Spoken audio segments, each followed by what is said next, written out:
ఎవరైనా ఆన్లైన్లో ఉన్న వాళ్ళు ఎవరైనా దేవుని సువార్త పరిచర్య చేస్తూ ఉన్న వాళ్ళు ఎవరైనా ఉన్నారా?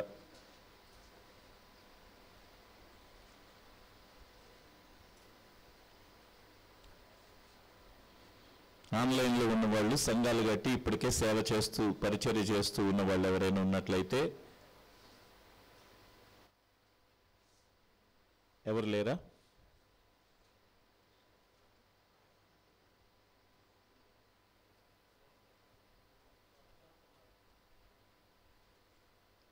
నలభై 42 వర్ధన్ గారు ఉన్నారా?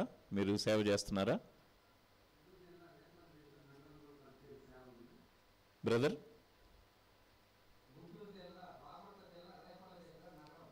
రేపల్ల దగ్గర నగరం, మా ప్రాంతంలో ఉన్నవాళ్ళు. Praise the lord. ఎన్ని సంవత్సరాల నుంచి సేవ చేస్తున్నారు?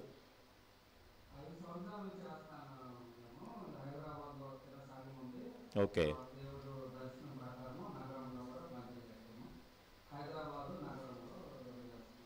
Praise the lord. ఇంకెవరైనా ఉన్నారా?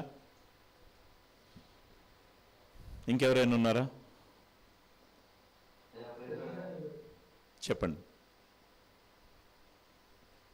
బ్రదర్, చెప్పండి.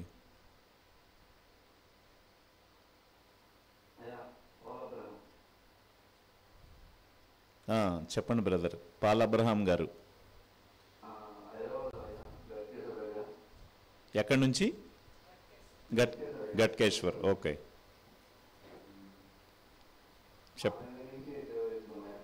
ఓకే. దేవునికి స్తోత్రం కలుగును గాక. ఇంకా ఎవరైనా ఉన్న ఎడల మీ యొక్క పరిచర్యని దేవుడు దీవించాలని నేను ఆశిస్తున్నాను. అలాగే వినటానికి ఈ బైబిల్ కాలేజీలో చేరి దేవుని యొక్క జ్ఞానాన్ని సముపార్జించుకోవాలని ఆశ కలిగిన వాళ్ళు కొంతమంది అయితే, చాలామంది మా ఆశ తీరట్లేదండి, సంఘాల్లో బైబిల్ జ్ఞానం మాకు ఎక్కువగా బోధించబడటం లేదు, కాబట్టి బైబిల్ని ఎక్కువగా తెలుసుకుందాము అనే ఆలోచనతో వచ్చిన వాళ్ళు కొంతమంది అయితే, సువార్థికులుగా స్థిరపడి ఒక బైబిల్ కాలేజీలో చేరి ఎక్కువ జ్ఞానాన్ని పొంది ప్రజలకి చెప్పాలి అనే ఆలోచన కలిగిన వాళ్ళు కొంతమంది. నేను ఈ సందర్భంగా ఒక మాట చెప్పాలనుకుంటున్నాను. బైబిల్ కాలేజీలో చేరిన మీ అందరికీ తెలుసు, బైబిల్ కాలేజీ అనేది మన బోధకి ఎంత ప్రయోజనకరమైందో. హల్లెలూయా. ఇది ప్రయోజనకరమైందని నమ్ముతారా, లేకపోతే ఇదేదో కాలక్షేపం అని అనుకుంటారా?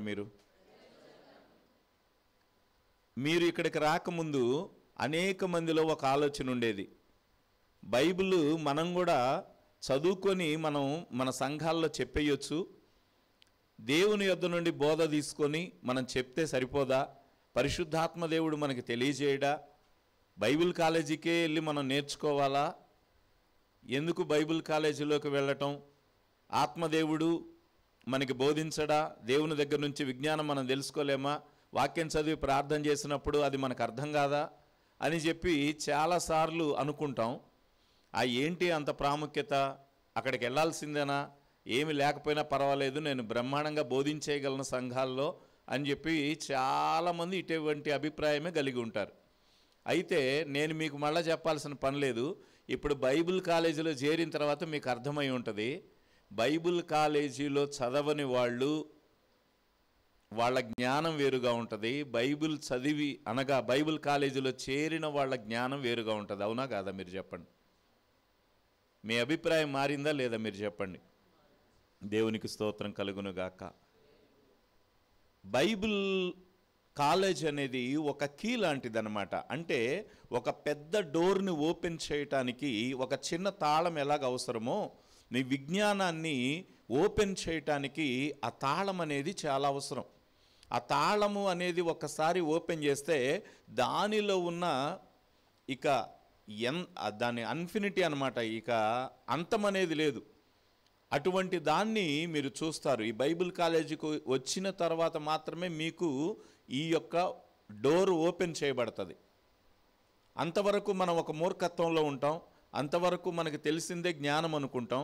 అయితే బైబిల్ కాలేజీకి వచ్చినప్పుడు అవన్నీ అభిప్రాయాలన్నీ మారిపోతాయి. కాబట్టి నిజానికి మీరు ఇక్కడ ఉన్నారు అని అంటే zoon Raj international Pentecostal Bible కాలేజీలో మీకు అడ్మిషన్ దొరికింది, మీరు ఇంతవరకు కూడా కంప్లీట్ చేశారు అని అంటే చాలా అదృష్టవంతులు మీరు. ఇది నిజానికి మీరు పుట్టకముందే మీ గురించిన దేవుని గ్రంథములో రాయబడింది కనుకే మీరు ఇక్కడికి వచ్చారు. మీ చరిత్ర గతిని మార్చేటటువంటి శక్తి ఈ బైబిల్ కాలేజీకి ఉంది.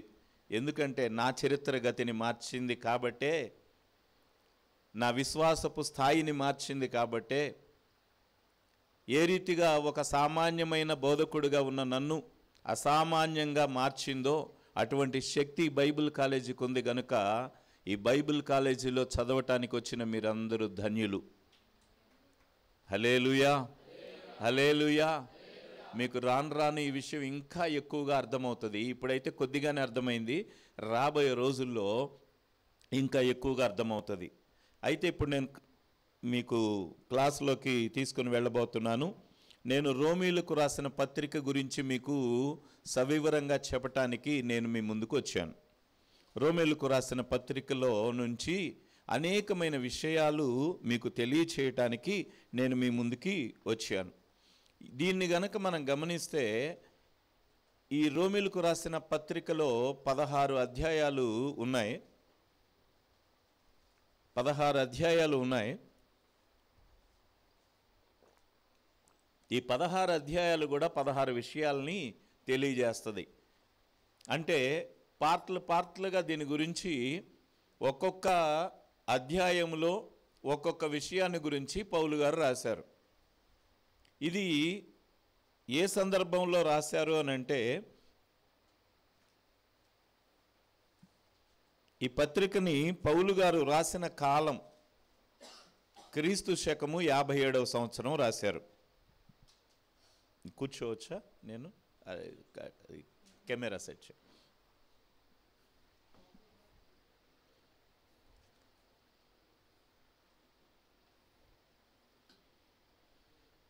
ఓకే, సరే. దీన్ని క్రీస్తు శకము 57వ సంవత్సరము పౌలు గారు రాయటం జరిగింది. ఎక్కడి నుంచి రాశారు అని అంటే మనము గమనించగలము. చివరి అధ్యాయంలో చెప్తారు, ఈ కొరింథులో నుంచి గాయి అనే వ్యక్తి ఇంటి దగ్గర నుంచి మనం రాస్తున్నట్టుగా మనం గమనించగలం. ఇవన్నీ నేను మీకు కంప్లీట్గా నేను నోట్స్ ఇస్తాను, కాబట్టి మీరు ఎక్కువగా శ్రమపడి రాసుకోవాల్సిన పని లేదు. నేను మీకే నోట్సు చెప్తే అది మీరు రాసుకోవాలంటే నేను ఖచ్చితంగా ఇది కంప్లీట్ చేయాలంటే 1 నెల రోజులు పడుతుంది. కనుక నేను మీకు పీడిఎఫ్లో ఇస్తాను. తర్వాత నోట్స్గా అంతా మరలా మీరేమి దాన్ని మార్పులు చేర్పులు చేయాల్సిన అవసరం లేకుండా ఒక్కొక్క వచనం గురించి, ప్రతి అధ్యాయము ప్రతి వచనం గురించి కూడాను నేను డిక్లరేషన్ మీకు ఇవ్వటం జరుగుతుంది. కనుక మీరు నోట్స్ ఏమి రాసుకోవాల్సిన పని లేదు. కాబట్టి చక్కగా మీరు వినండి. నేను వెళ్ళేటప్పుడు మీకు అంతా కూడా పీడిఎఫ్లో ఇస్తాను. తర్వాత ఇలాగ ప్రింటౌట్లు కూడా మీరు ఇక్కడే తీసుకోవచ్చు. దేవునికి స్తోత్రం కలుగునుగాక. ఇది రాసిన కాలం 57వ సంవత్సరము. ఇది గాయి అనే వ్యక్తి కొరింథులో ఆతిథ్యం ఇచ్చినప్పుడు అక్కడ వ్రాసినట్లుగా చరిత్రకారులు చేత మనకి తెలియజేయబడుతుంది. ఈ రాసిన సందర్భం ఏమిటంటే, అపోస్తలుల కార్యములు 19వ అధ్యాయము 21, 22 వచనాల్లో అక్కడ వ్రాస్తారు. ఆ వాక్యం చదువుదామా?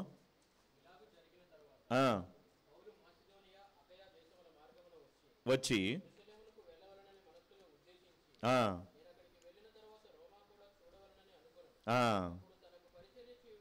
చాలు.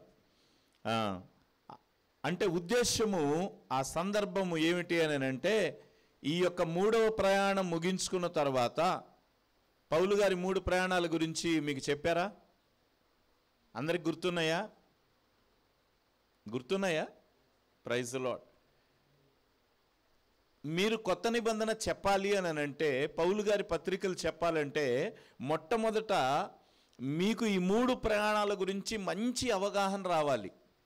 ఈ మంచి అవగాహన రావాలి అని అంటే మీరు బైబిల్లో ఏదైతే చివర ఈ యొక్క మ్యాప్స్ ఉంటాయి, ఆ మ్యాప్లు మీరు చూడండి ఒకసారి. పౌలు గారు మొదటి ప్రయాణము, రెండవ ప్రయాణము అని ఇక్కడ మ్యాప్ చూస్తాం. అలాగే మూడవ ప్రయాణము రోమా ప్రయాణం అని కూడా మనకి కనపడుతుంది అన్నమాట.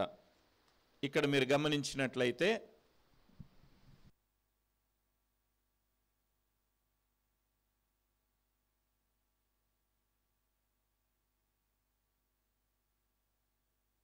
అయితే ఇక్కడ మనకేమిస్తారంటే మొదటి ప్రయాణం అన్న చోటేమో రెండో ప్రయాణానికి ఉన్న మార్క్ ఇస్తారు.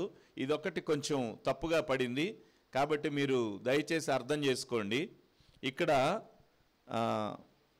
రెడ్ గీత అనేదేమో మొదటి ప్రయాణము, గ్రీన్ గీత అనేదేమో రెండవ ప్రయాణము అని ఇస్తాడు. కానీ మొదటిది రెండవదిగా, రెండవది మొదటిగా చిన్న తప్పు అనేది అక్కడ కనపడుతుంది మనకి. కాబట్టి మొదటి ప్రయాణం అన్న దగ్గరేమో రెండో ప్రయాణం అని మీరు అర్థం చేసుకోవాలి, రెండో ప్రయాణం అనేదేమో మొదటి ప్రయాణం అనేది అర్థం చేసుకోవాలి. తర్వాత పేజీ తిప్పితే ఈ గ్రీన్లో ఉన్నదంతా కూడాను మూడో ప్రయాణం. మీరు దీని గురించి ఎక్కువ చూసుకోండి. అసలు పరిశుద్ధాత్మ దేవుడి మ్యాపులు ఎందుకు ఇచ్చాడు ఈ బైబిల్లో అని అంటే, ఈ మ్యాపులు చూసుకున్నప్పుడే మీకు ఇంకా ఎక్కువ సబ్జెక్ట్ అర్థమవుతుంది. ఎంత చెప్పినా కూడా అర్థం కాదు, కానీ ఆ మ్యాపులు చూసుకుంటే మీకు చాలా అర్థమవుతుంది. ఆ మ్యాపులను బట్టి పౌలు గారు ఏ ఏ ప్రాంతం తర్వాత ఎటు వెళ్ళారు, ఎక్కడ బోధించారు, ఏ ఏ ప్రాంతాల్లో తిరిగారు అనేది మీకు సుస్పష్టంగా బాగా అర్థమవుతుంది. ఇది ఎప్పుడైతే అర్థమవుతుందో మీరు కూడా బాగా విస్తృతంగా వివరించి చెప్పటానికి మీకు ఒక అవకాశం దొరుకుతుంది. మీకు థియరిటికల్గా మీరు ఎంత చదివినా మీకు అర్థం కాదు, కానీ ప్రాక్టికల్గా ఈ యొక్క డయాగ్రామ్ చూసినప్పుడు మీకు చాలా బాగా అర్థమవుతుంది.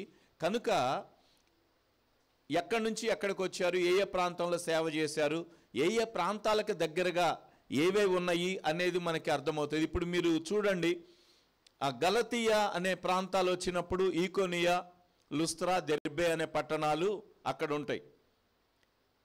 గలతీయా అనే ప్రాంతంలో ఈకోనియా, లుస్త్రా, దెర్బే అనే ఈ 3 పట్టణాలు ఉంటాయి. అలాగే మనం అలాగే పైకి వెళ్ళినట్లయితే ఫిలిప్పి, తెస్సలోనిక, బెరయా ఈ 3 ఉంటాయి. వాటికి అంటే ఫిలిప్పి నుంచి ఈ తెస్సలోనిక పట్టణానికి వచ్చేటప్పటికి అంపిఫొలి, అపోల్లోనియా అనే 2 పట్టణాలు కూడా అక్కడ ఉంటాయి.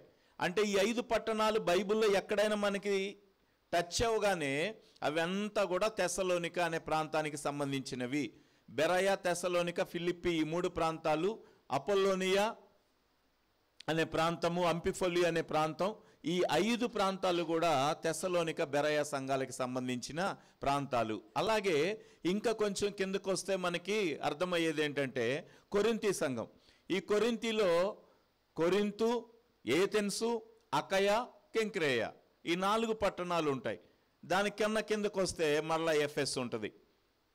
ఈ ప్రకటన గ్రంథంలో రాసిన 7 సంఘాలు కూడా ఈ ఎఫెస్సు అనే ప్రాంతంలోనే ఉంటాయి.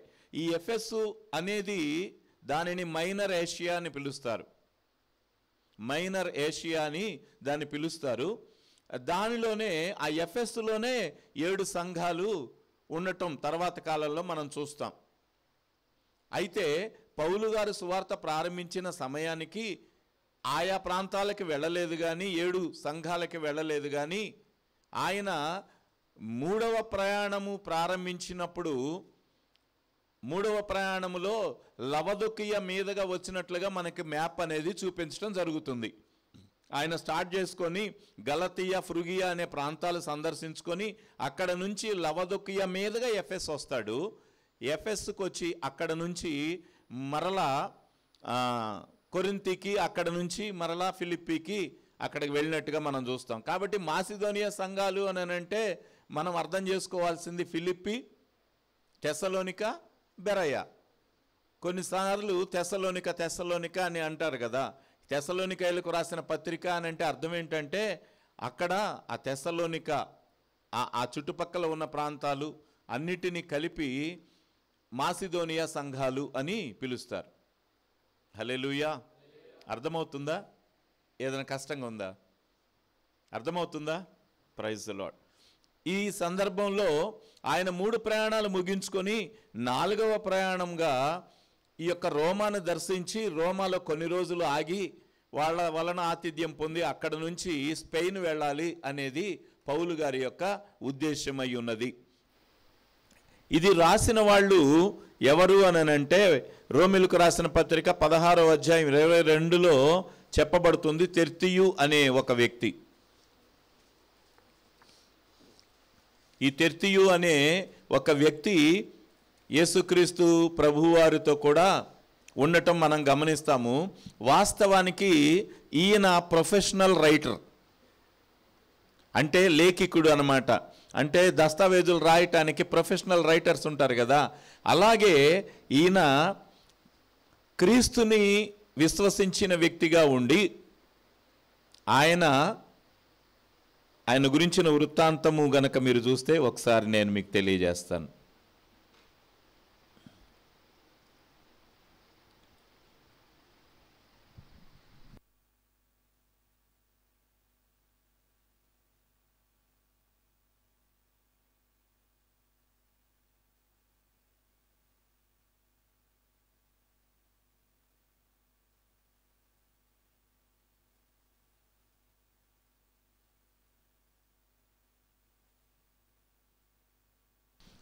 ఈ తెర్తియు అనే పేరు, టెర్టియస్ అనే పేరు లాటిన్ భాషకి సంబంధించిన పేరు.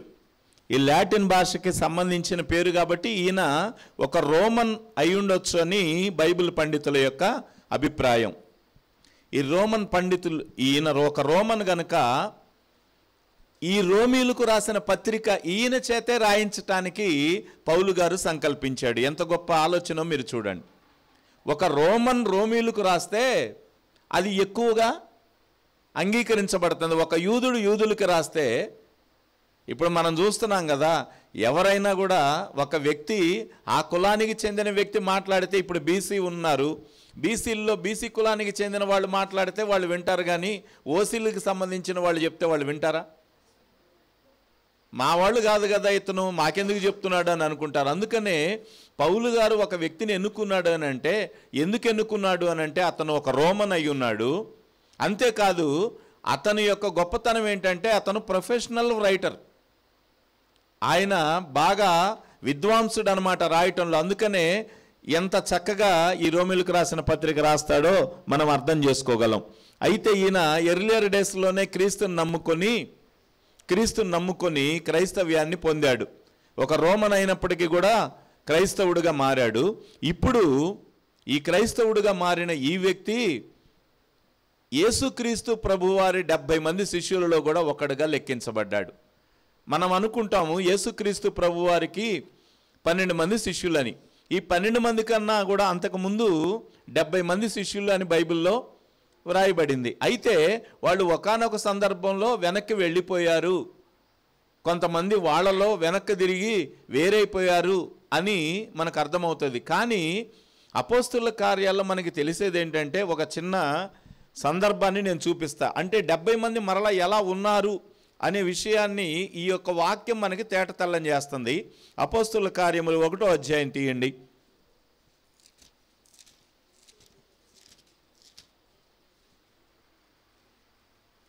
22వ వచనం. 1వ అధ్యాయం 22వ వచనం.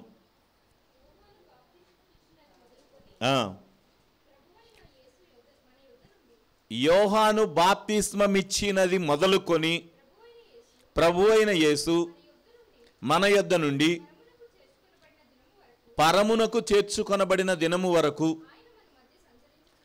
ఆయన మన మధ్య సంచరించుచుండిన కాలమంతయు మనతో కలిసి ఉన్న వీరిలో ఒకడు.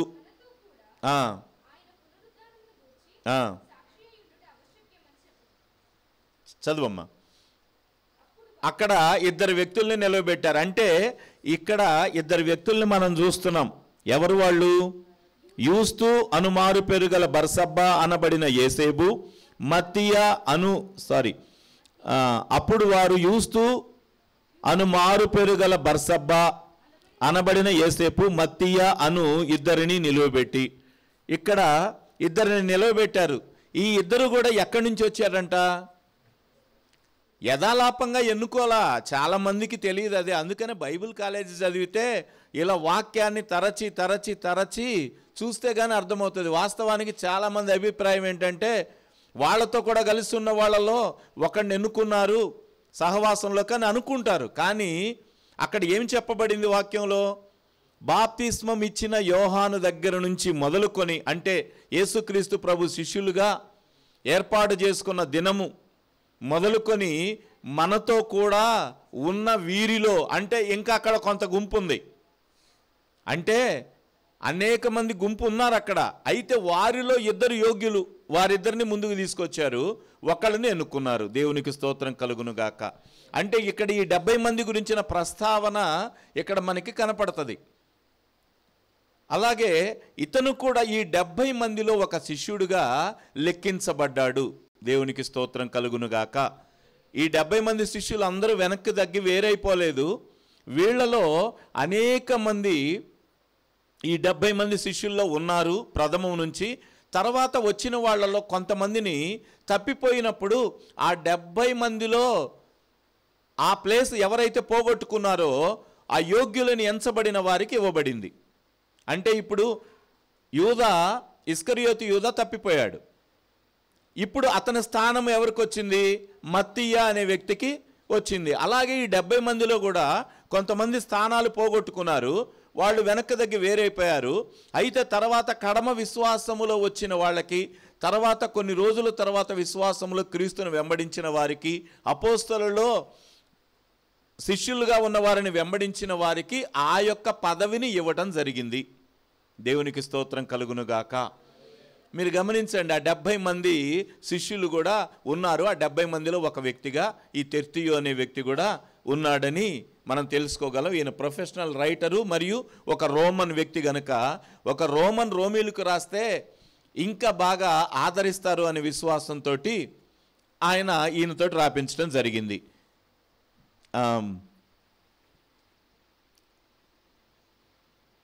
ఈ వర్తమానాన్ని అనగా రోమీలకు రాసిన పత్రికని ఎవరెవరి కోసం రాశారు అనేది మనం గమనిస్తే,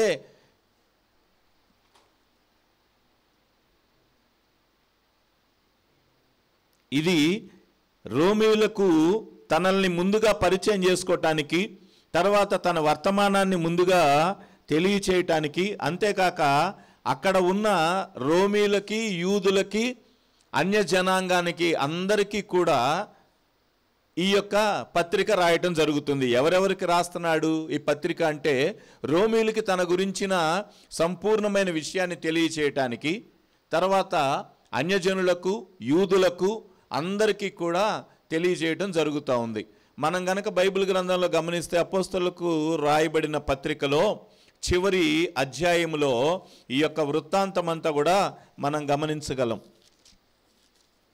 ఇప్పుడు మనం చదువుకోవాల్సిన పని లేదు, కానీ అంటే ఈ ప్రయాణానికి సంబంధించిన విషయాలు కానీ, దీని గురించిన వృత్తాంతం కానీ ఎక్కడ మనకి కనపడుతుంది అని అంటే, అపోస్తుల కార్యములు 28వ అధ్యాయము 15వ వాక్యము నుంచి చివరి వరకు కూడా మీరు ఓన్లీ టిక్ పెట్టుకోండి, దానికి మార్క్. రోమీలకు రాసిన అపోస్తుల కార్యములు 28వ అధ్యాయము 15వ వచనము నుండి చివరి వరకు కూడా ఈ యొక్క రోమా ప్రయాణాన్ని గురించిన వృత్తాంతం అంతా అక్కడ మనం తెలుసుకోగలుగుతాం. రోమాలో ఆయన ఏమేం చేశారు అనే విషయాల గురించి. కాబట్టి ఈ పత్రిక అసలు ఎందుకు రాశాడు, ఈ పత్రిక రాయటానికి గల ఉద్దేశం ఏంటి అని అంటే, అన్యజనులు క్రైస్తవులుగా చూడటంలో చాలామందికి ఆక్షేపణ లేదు, కానీ కొంతమంది యూదులకి ఒక ఆక్షేపణ ఉంది. ఏమిటి అని అంటే, ఒకవేళ యేసుక్రీస్తు ప్రభువును గనక నమ్మితే వాళ్ళు సున్నతి అనబడే కార్యాన్ని నెరవేర్చాల్సిందే అనేది యూదుల యొక్క ఉద్దేశం. ఇలా నెరవేర్చిన తర్వాత మాత్రమే వాళ్ళు క్రైస్తవులు కాగలరు, కానీ యేసుక్రీస్తును నమ్ముకోవటం వలన విశ్వాసులు కాలేరు, ఆయన బిడ్డలుగా మారలేరు అనేది ఒక పక్షము యొక్క మూర్ఖపు వాదన. ఏమిటి అని అంటే, యేసుక్రీస్తును మీరు నమ్ముకున్నారు, అన్యజనాంగములైన వారు నమ్ముకున్నారు, మంచిదే, కానీ యేసుక్రీస్తుని నమ్మాము అనేది ఎలా తెలియజేస్తారు మీరు?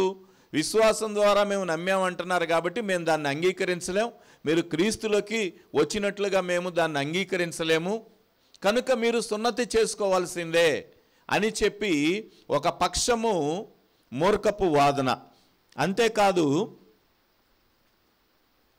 ఒక అన్యునికి అంటే అన్యజనాంగము వారికి యూదా మతం అనేది అంగీకరించటానికి సున్నతి అనేది ఒక ప్రాముఖ్యముగా నెరవేర్చవలసిన మత సంస్కారంగా యూదా నాయకులు ఒక మత తీర్మానాన్ని చేశారు. యూదా నాయకులు ఏమి తీర్మానం చేశారనంటే, ఎవడైనా క్రైస్తవుడిగా ఉండాలి అని అనుకుంటే ఖచ్చితంగా సున్నతి పాటించాల్సిందే. ఈ సున్నతి ఎవరైతే పాటిస్తారో వారు మాత్రమే క్రైస్తవులు కాగలరు అని ఒక తీర్మానం పెట్టారు. అందుకనే ఈ తీర్మానానికి వ్యతిరేకంగా పౌలు గారు తన ఉద్దేశాలన్నిటినీ కూడా రోమీయులకు, యూదులకు, అన్యజనాంగానికి తెలియజేస్తూ దేవుని యొక్క న్యాయ విధిని, దేవుని యొక్క రక్షణని అన్నిటిని గురించి తెలియజేసే సందర్భం. కాబట్టి ఈ యొక్క మొదటి అధ్యాయము మనకి ఏం తెలియజేస్తుంది? ఈ స్పెసిఫికేషన్ ఏమిటి? రోమీయులకు రాసిన పత్రిక యొక్క మొదటి చాప్టర్, దీని యొక్క స్పెసిఫికేషన్ ఏమిటి అని అంటే, మొట్టమొదటి అధ్యాయం అంతా కూడా మనకి తెలియజేసేది ఏంటంటే, సువార్త అనేది ఉన్నతమైనది అనే విషయాన్ని తెలియజేస్తుంది. ద గాస్పెల్ ఎగ్జాల్టెడ్ అనే విషయాన్ని మనకి తెలియజేస్తుంది. సువార్త అనేది చాలా గొప్పది అనే దాని గురించి తెలియజేస్తాడు. కనుక మీరు రోమీయులకు రాసిన పత్రిక 1వ అధ్యాయం తీయండి. 1 నుండి 7 వచనాల వరకు కూడా మొట్టమొదటిగా మనం ధ్యానం చేద్దాం. అక్కడ ఏమి రాస్తుంది?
మీరును వారిలో ఉన్నవారై యేసుక్రీస్తు వారుగా ఉండుటకు పిలువబడితిరి. హల్లెలూయా.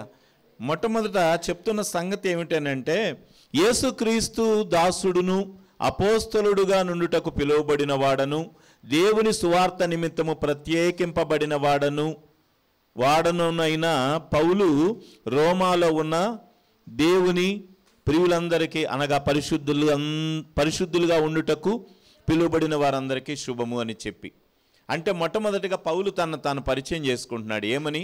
యేసుక్రీస్తు దాసుడుగా ఉండుటకును అపోస్తలుడును అయిన నేను అంటున్నాడు. మొట్టమొదట నేను ఎవరికి దాసుడిని అని అంటున్నాడు? యేసుకి దాసుడు. ఈరోజు చాలామంది కూడా పేర్లు పెట్టుకున్నాడు. క్రీస్తు దాసు అని పేరు పెట్టుకునే వాళ్ళు ఉన్నారు, యేసు దాసు అని పేరు పెట్టుకునే వాళ్ళు ఉన్నారు. వాళ్ళందరూ దేనికి దాసులుగా ఉన్నారో మీకు తెలుసు, నేను మళ్ళీ ప్రత్యేకంగా చెప్పాల్సిన పని లేదు.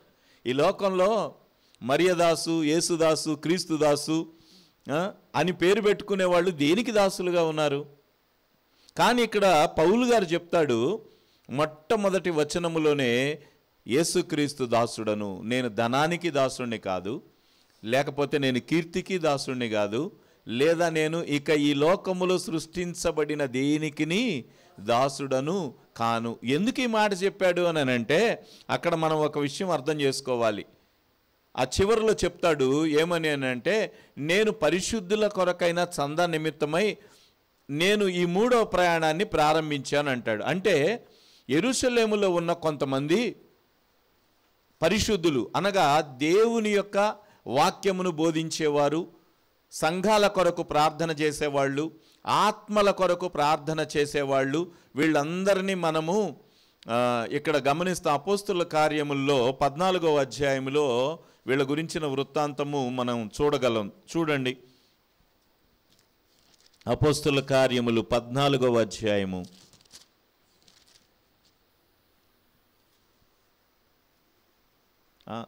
కాదు, ఒక్క నిమిషం, మేబీ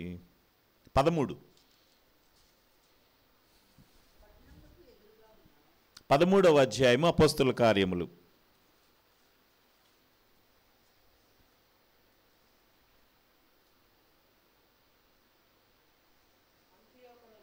అంతియోకయలోనున్న సంఘములో బర్నబా, నిగరనబడిన సుమియోను, కురేనీయుడైన లూకియా, చతుర్థాధిపతి అయిన హేరోదుతో కూడా పెంచబడిన మనయేసు, పౌలు అనే ప్రవక్తలను బోధకులను ఉండిరి.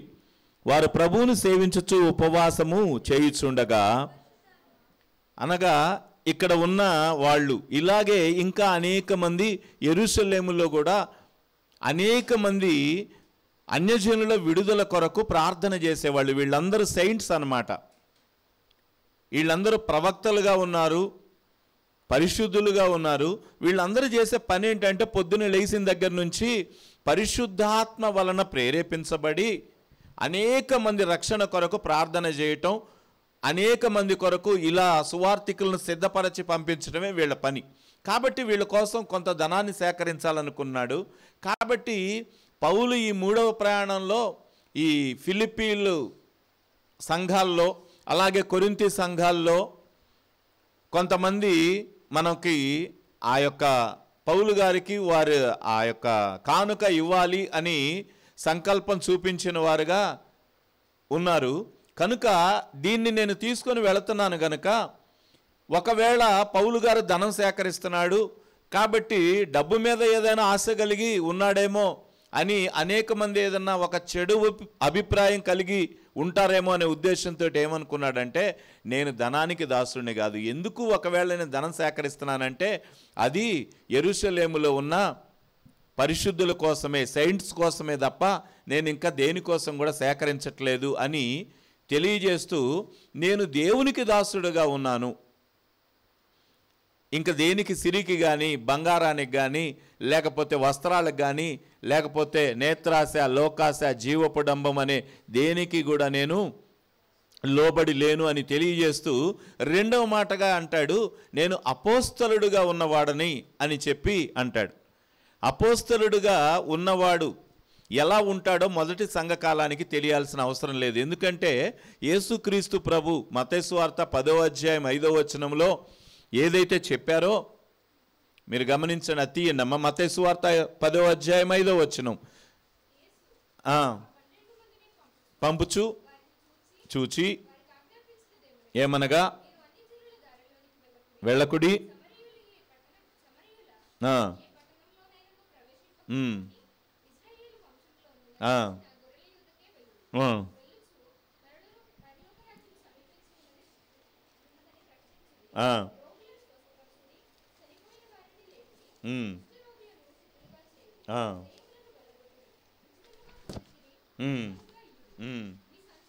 మీ సంచులలో బంగారమునైనను వెండినైనను రాగినైనను ప్రయాణము కొరకు జాలెనైనను 2 అంగీలనైనను చాలమ్మా. దేవునికి స్తోత్రం కలుగును గాక.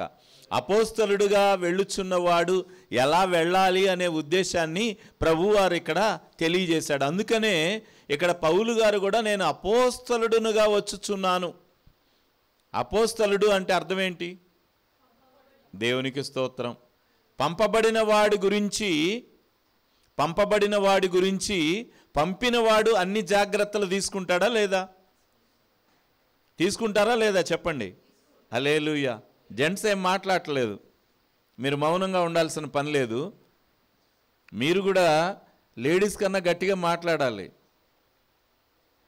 మీరు ఎక్కడ ఉన్నట్టుగా నాకు కనపడుతుంది కొంచెం, కనుక ఇక్కడికి రండి. హల్లెలూయా, హల్లెలూయా. అపోస్తలుడుగా ఉండేవాడు జాలెనైనను 2 అంగీలనైనను బంగారమునైనను వెండినైనను రాగినైనను చేతికర్రనైనను తీసుకొని పోకూడదు.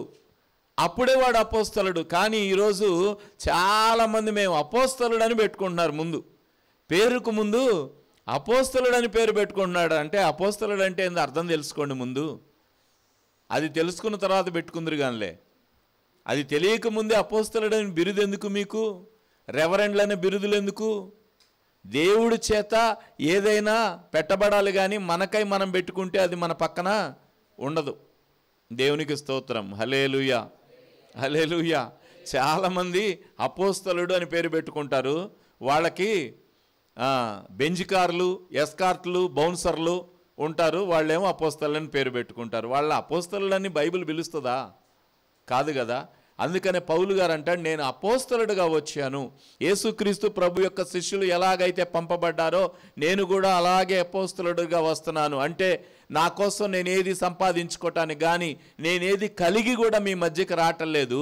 కలిగినది ఏదైనా ఉంటే అది కేవలము క్రీస్తు బోధను మాత్రమే నేను మీ మధ్య కలిగి ఉన్నాను అని చెప్పే ఉద్దేశం. అంటే తాను ఏమై ఉన్నానో, తాను ఎలా వస్తున్నానో ముందు అతను తెలియపరుస్తున్నాడు. ఒక సంపూర్ణమైన ఉద్దేశాన్ని మనం ఇక్కడ చూస్తూ ఉన్నాం. హల్లెలూయా, హల్లెలూయా. తర్వాత యేసుక్రీస్తు ప్రభువారు ప్రారంభించిన ఆ సువార్త విషయమై దేవుడు తన పరిశుద్ధ లేఖనముల ద్వారా ప్రవక్తల ద్వారా వాగ్దానము చేసెను అనే మాటని మనం గమనిస్తే, పౌలు గారు ఈ విషయాన్ని గురించి మాట్లాడుతూ దేవుని యొక్క వాక్యము కానీ, లేక దేవుని యొక్క సువార్త కానీ, లేకపోతే దేవుని గురించిన ప్రకటన కానీ ఏదైనా కూడా ఇది ఒక ప్రవచన మూలంగా వచ్చింది అని చెప్తారు. అంటే ఒక వ్యక్తి దేవుని యొక్క వాక్యాన్ని ప్రకటించటం కానీ, లేదా దేవుని ఉద్దేశాలని తెలియజేయటం కానీ, దేవుని సువార్త ఒక ప్రాంతంలో ప్రకటించబడటం కానీ అది ఏది ఆషామాషిగా జరగలేదు, కానీ ఇది వాగ్దానపూర్వకమైనది అని చెప్పి ప్రభువైన యేసుక్రీస్తు వారు తెలియజేయటం జరుగుతూ ఉంది. అంటే ఇందాక నేను మీకు చెప్పాను, మీరందరూ కూడా ఇక్కడికి రావటం అనేది దేవుని చిత్తములో ఉంది. నేను ఈరోజు ఈ క్లాస్కి వచ్చి ఈ జ్ఞానాన్ని మీకు బోధించటం అనేది అనాదిలోనే వ్రాయబడింది. అందుకనే ఆయన చిత్తాన్ని నెరవేర్చు వారిగా మనం ఉన్నాం. అంతేగాని ఏదో అనుకోకుండా కాలక్షేపంగా లేకపోతే యథాలాపంగా మనమందరము ఇక్కడ లేం. ఇదంతా దేవుని యొక్క చిత్తములో ఉన్నది అని మనం గుర్తించాలి. అలాగే పౌలు గారు అన్యజనులకు సువార్త ప్రకటించటం, లేదా దేవుడి లోకానికి రావటం, దేవుడు సువార్త ప్రకటించటం, రక్షణ బాప్తిసం ప్రకటించటం, పరిశుద్ధాత్మని మనకివ్వటం, ఇవన్నీ కూడా మామూలుగా జరగలేదు. ఒక చిత్తానుసారంగా ఒక ప్రవచన మూలంగా జరిగినవి. ఈ పరిచర్య వాగ్దానపూర్వకమైనది అంటాడు. ఆయన వాగ్దానం చేశాడు. తండ్రి ఏదైతే వాగ్దానం చేశాడో, ఈ లోకానికి రక్షణ కలగాలనే వాగ్దానం ఏదైతే ఉందో ఆ వాగ్దానాన్ని నెరవేర్చే నిమిత్తమే యేసుక్రీస్తు ప్రభువారు ఈ లోకానికి పంపబడ్డాడు కదా. అలాగే యేసుక్రీస్తు ప్రభువారు వెళ్ళిపోయిన తర్వాత ఆయన ఏం చెప్పారు? మీరు వెళ్ళి సర్వ సృష్టికి సువార్త ప్రకటించుడి అన్నారు. కనుక మనం చేస్తున్న ప్రతి పరిచర్య కూడా వాగ్దానపూర్వకమైనదే, ప్రవచనపూర్వకమైనది. కాబట్టి దేవునిలో చేసే ఏ కార్యమైనా సరే మీరు ఒక మాట గుర్తుపెట్టుకోండి, మీరు చేసే ప్రతి పని అది ప్రవచనపూర్వకమైనది, అది వాగ్దానపూర్వకమైనది. కాబట్టి నేను చేసే ఈ పని కూడా వాగ్దానపూర్వకమైనదని పౌలు గారు మాట్లాడుతూ తెలియజేస్తూ ఉన్నాడు. తర్వాత ఆయన శరీరమును బట్టి దావీదు సంతానముగాను, ఆత్మను బట్టి దేవుని కుమారుడుగాను ప్రభావముతో నిరూపింపబడెను. కనుక ఇక్కడ రెండు విషయాలు నేను మీకు చెప్పాలి. ఆయన శరీరమును బట్టి దావీదు సంతానంగా ఉన్నాడు, పరిశుద్ధమైన ఆత్మను బట్టి దేవుని కుమారుడుగా ఉన్నాడు. కాబట్టి మనము యేసుక్రీస్తు ప్రభువుని ఎలా అంగీకరించాలి? యేసుక్రీస్తు ప్రభు యొక్క సంపూర్ణమైన అవగాహన మనకేంటి అనేనంటే, ఆయన శరీరమును బట్టేమో దావీదు సంతానంగా ఉన్నాడు, ఆత్మను బట్టేమో దేవుని కుమారుడుగా ఉన్నాడు. ఇక్కడ మీకు ఇంకొంచెం క్లారిఫికేషన్ నేను ఇవ్వాలి. సమయం లేదు కానీ చాలా విషయాలు మీతో పంచుకోవాలి. హల్లెలూయా, హల్లెలూయా. ఒకటి, యేసుక్రీస్తు ప్రభువు తల్లి ద్వారా జన్మించాడు కానీ తల్లి ద్వారా జన్మించలేదు. కారణం ఏంటి? యేసుక్రీస్తు ప్రభువారు అక్కడ వివాహము చేయబడక మునిపే, శారీరకముగా యేసేపు గారు మరియమ్మతో కలవక మునిపే ఆయన పరిశుద్ధాత్మ వలన పుట్టాడు. తల్లి గర్భములో నుంచి జన్మించాడు, కానీ తండ్రి వలన జన్మించలేదు. ఎందుకని అలా అన్నప్పుడు మీకు ఇంకొక డౌట్ కూడా రావాలి. తల్లి ద్వారా జన్మించకుండా ఆయన డైరెక్ట్గా ఒకేసారి పరలోకం నుంచి వస్తే ఇంకా బాగుండేది కదా. ఆయన ఎలాగైతే ఆరోహణం అయ్యారో అలాగే ఈ లోకానికి ఒక గొప్ప వ్యక్తిగా దిగొస్తే బాగుండేది కదా. ఎందుకు ఇలా జరగలేదు అనే ఒక డౌట్లు కూడా మనకి రైజ్ అవుతాయి. కనుక దేవుని యొక్క చిత్తం ఏంటంటే, ఒక బలిగా అర్పించబడబోయేవాడు ఆ జనాంగములో నుంచి, మానవ శరీరములో నుంచే రావాలి. ఆమెన్. మానవ శరీరములో నుంచే రావాలి. అయితే ఎందుకు తండ్రి లేకుండా వచ్చాడు అని అంటే, ఒక విషయాన్ని మీరు గమనించండి. సమస్త మానవ జాతి పాపములో ఉన్నప్పుడు, పాపము ద్వారా వచ్చు జీతము మరణము కనుక ఆ మరణం అనేది వాళ్ళని ఏలుతూ ఉన్నది. కానీ ఇప్పుడు మానవ జాతిని మరణములో నుంచి తప్పించేవాడు రావాలి. కనుక ఈ మరణములో నుంచి తప్పించగలిగిన వాడు ఎవడు అనంటే అక్షయత కలిగిన వాడు. క్షయత అనేది మానవ జీవితంలోకి వచ్చిన తర్వాత ఈ క్షయత అనేది పోవాలి అనంటే అక్షయత అనేది రావాలి. కనుక మానవ శరీరం అంతా క్షయతలోనికి వెళ్ళిపోయింది గనక ఇక్కడ అందుకనే అన్నాడు, ఆయన శరీరమును బట్టి దావీదు సంతానముగాను పరిశుద్ధమైన ఆత్మను బట్టి దేవుని కుమారుడుగాను ప్రభావముతో నిరూపించబడెను. ఆత్మ అనేది ఎందుకు? ఆత్మ ద్వారా, పరిశుద్ధాత్మ ద్వారా మరియ గర్భములో రూపించబడ్డాడు యేసుక్రీస్తు ప్రభువు అని అంటే, ఆయన అక్షయత అనేది ఈ లోకానికి తీసుకొచ్చాడు. ఆమెన్. క్షయత లోకంలో ఉంది కనుక ఈ క్షయత కలిగిన శరీరముతోటి ఆయన వచ్చాడు. కానీ ఈ క్షయత కలిగిన శరీరములో అక్షయత అనేది నింపుకొని వచ్చాడు ఆయన తండ్రి ద్వారా. కనుక ఈ క్షయతని కొట్టివేయటానికి ఆయన కలువరి శిలువ మీద చనిపోయినప్పటికీ కూడా ఆయన తన ప్రాణాన్ని మరలా తిరిగి తీసుకున్నాడు. ఆయన శరీరం అనేది నశింపలేదు కదా. ఆయన ఎముకలలో ఏ ఒక్కటి విరగొట్టబడలేదు.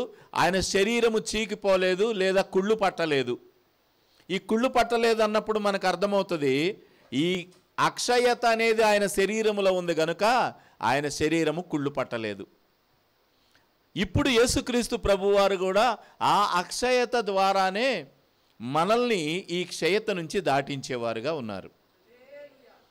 అంటే ఆ క్షయతని పోగొట్టే అక్షయతని ధరించుకొని ఆ పరిశుద్ధమైన ఆత్మను బట్టి ఆయన తండ్రి లేనివాడుగా, అసలైన తండ్రి అంటే లోకములో ఇవ్వబడిన తండ్రి దగ్గర నుంచి కాకుండా అక్షయత కలిగిన ఆ తండ్రి బీజములో నుంచి వచ్చాడు. ఆమెన్. హల్లెలూయా. అర్థమైందా? మీకు అర్థమైందా? దేవునికి స్తోత్రం కలుగునుగాక.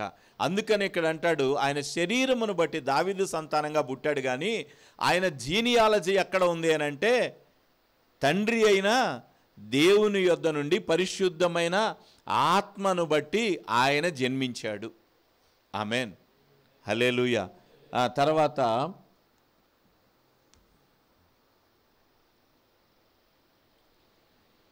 కాబట్టి మేము ఆయనను బట్టి విశ్వాసం కలిగి ఉన్నాం. అంటే క్షయత లేనటువంటి అక్షయుడైన యేసుక్రీస్తు ప్రభువునందు మేము విశ్వాసము కలిగి ఉన్నాము గనక ఆ యొక్క విశ్వాసమును బట్టి మేము కృపను అపోస్తలత్వమును పొందితిమి. అక్షయుడైన యేసుక్రీస్తుని మేము అలాగా విశ్వసించాం. నిజానికి యేసుక్రీస్తుని గురించి విశ్వాసం మనకి ఎప్పుడు పెరుగుతుందండి?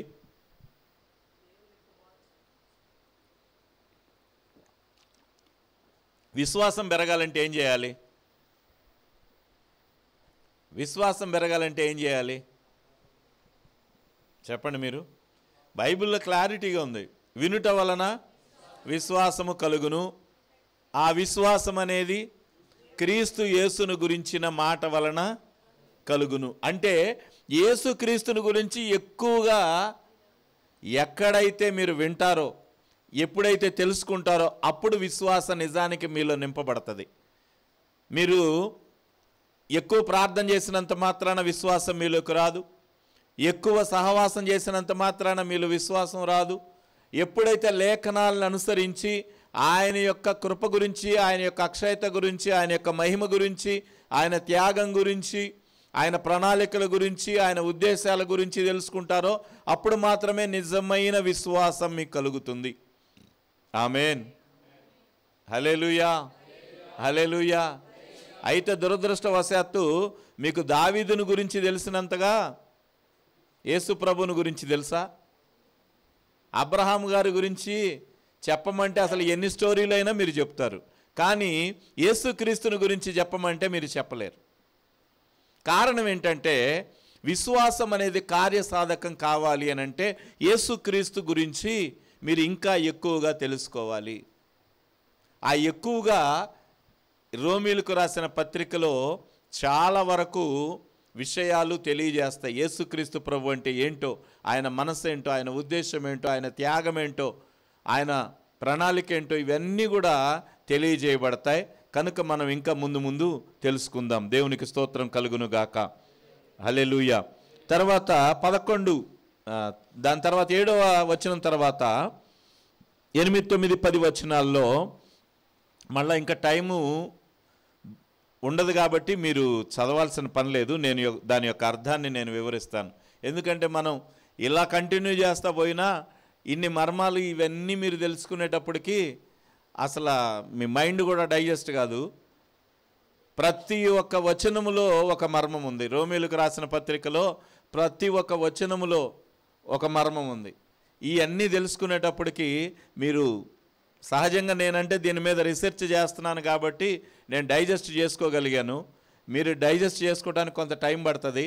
కాబట్టి మీరు ఇప్పుడు క్యాజువల్గా మీరు వినండి, విని కొంతవరకు అర్థం చేసుకోవడానికి ప్రయత్నించండి. నేను ఇది మీకు సబ్జెక్ట్ ఇచ్చిన తర్వాత మీరు రోజు చదువుతుంటే చాలా విషయాలు మీకు అర్థమవుతాయి. మీ విశ్వాసము సర్వలోకమున ప్రచురము చేయుచుండుటను బట్టి అనే విషయంలో మనకేం తెలుస్తుందంటే క్రైస్తవులుగా ఉన్న వ్యక్తుల గురించి సర్వలోకములో వారి గురించిన వ్యాప్తి అనేది జరుగుతుంది. అంటే ఇప్పుడు పౌలు గారు ఉన్నాడు, ఆయన వాస్తవానికి రోమాకి వెళ్ళలేదు, కానీ రోమాలో ఆయన గురించి అంతా కూడా తెలిసిందా లేదా? తెలిసింది కదా. ఆయన లవదొకియాకి వెళ్ళలేదు, కానీ అక్కడ కొలొస్సీయులకు రాసిన పత్రిక అనేది రాస్తున్నాడు. కొలొస్సీయులకు అనే రాసిన పత్రిక, లవదొకియా, కొలొస్సీ ఈ రెండు కూడా ఒకే ప్రాంతంలో ఉంటాయి. హైదరాబాద్ సికింద్రాబాద్ లాగా జంట నగరాల్లాగా ఉంటాయి అన్నమాట.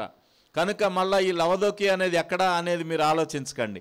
లవదొకియా అనే ప్రాంతము, కొలొస్సీ అనే ప్రాంతము రెండు కూడా పక్కపక్కల దగ్గర డిస్టెన్స్లో ఉంటాయి. కాబట్టి కొలొస్సీ అనే సంఘానికి రాస్తే లవదొకియా సంఘానికి రాసినట్టే, లవదొకియా సంఘానికి రాస్తే కొలొస్సీ సంఘానికి రాసినట్టే. వీళ్ళందరూ కలిసే ఉంటారు అని మనం తెలుసుకోగలం. కాబట్టి ఇప్పుడు పౌలు గారు ఎఫెస్కు ఒక్కదానికి వెళ్ళాడు, కానీ మిగతా 7 ఊళ్ళకి వెళ్ళలేదు. కానీ మనకేం తెలుస్తుంది అని అంటే వాళ్ళను ఉద్దేశించి కూడా రాస్తాడు. కొలొస్సీయులకు రాసిన పత్రిక కూడా వ్రాస్తాడు. కొలొస్సీయులకు రాసిన పత్రికలో ఇంకా చాలా ప్రాముఖ్యమైన విషయాలు కూడా వ్రాస్తారు.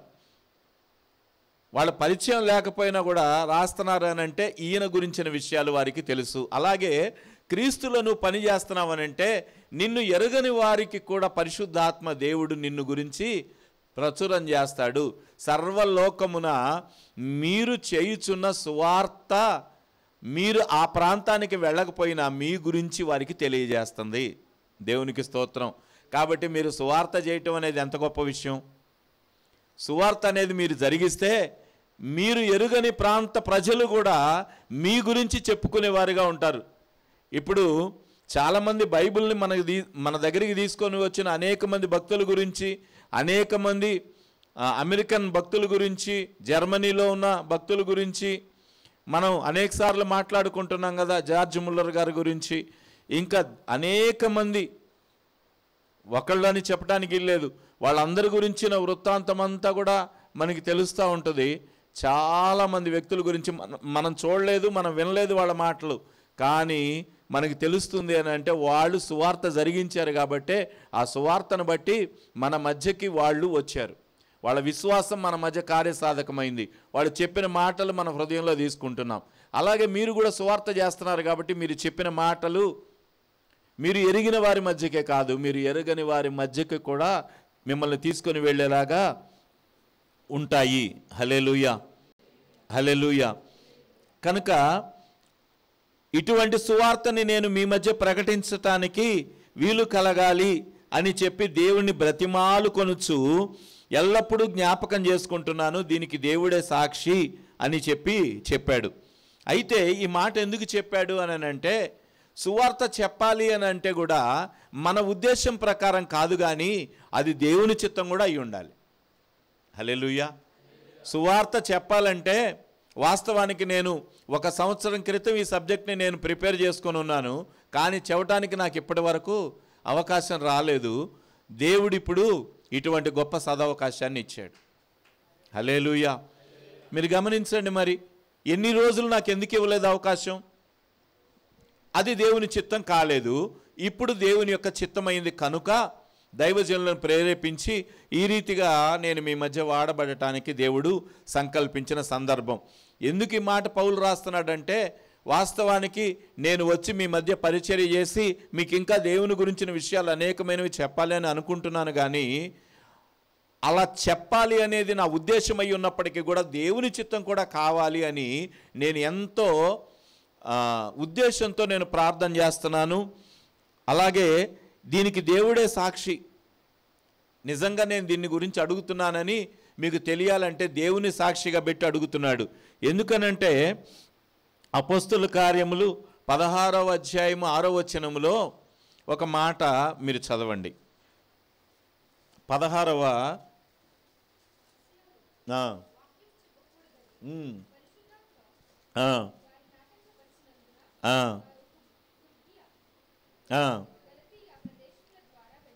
చాలు.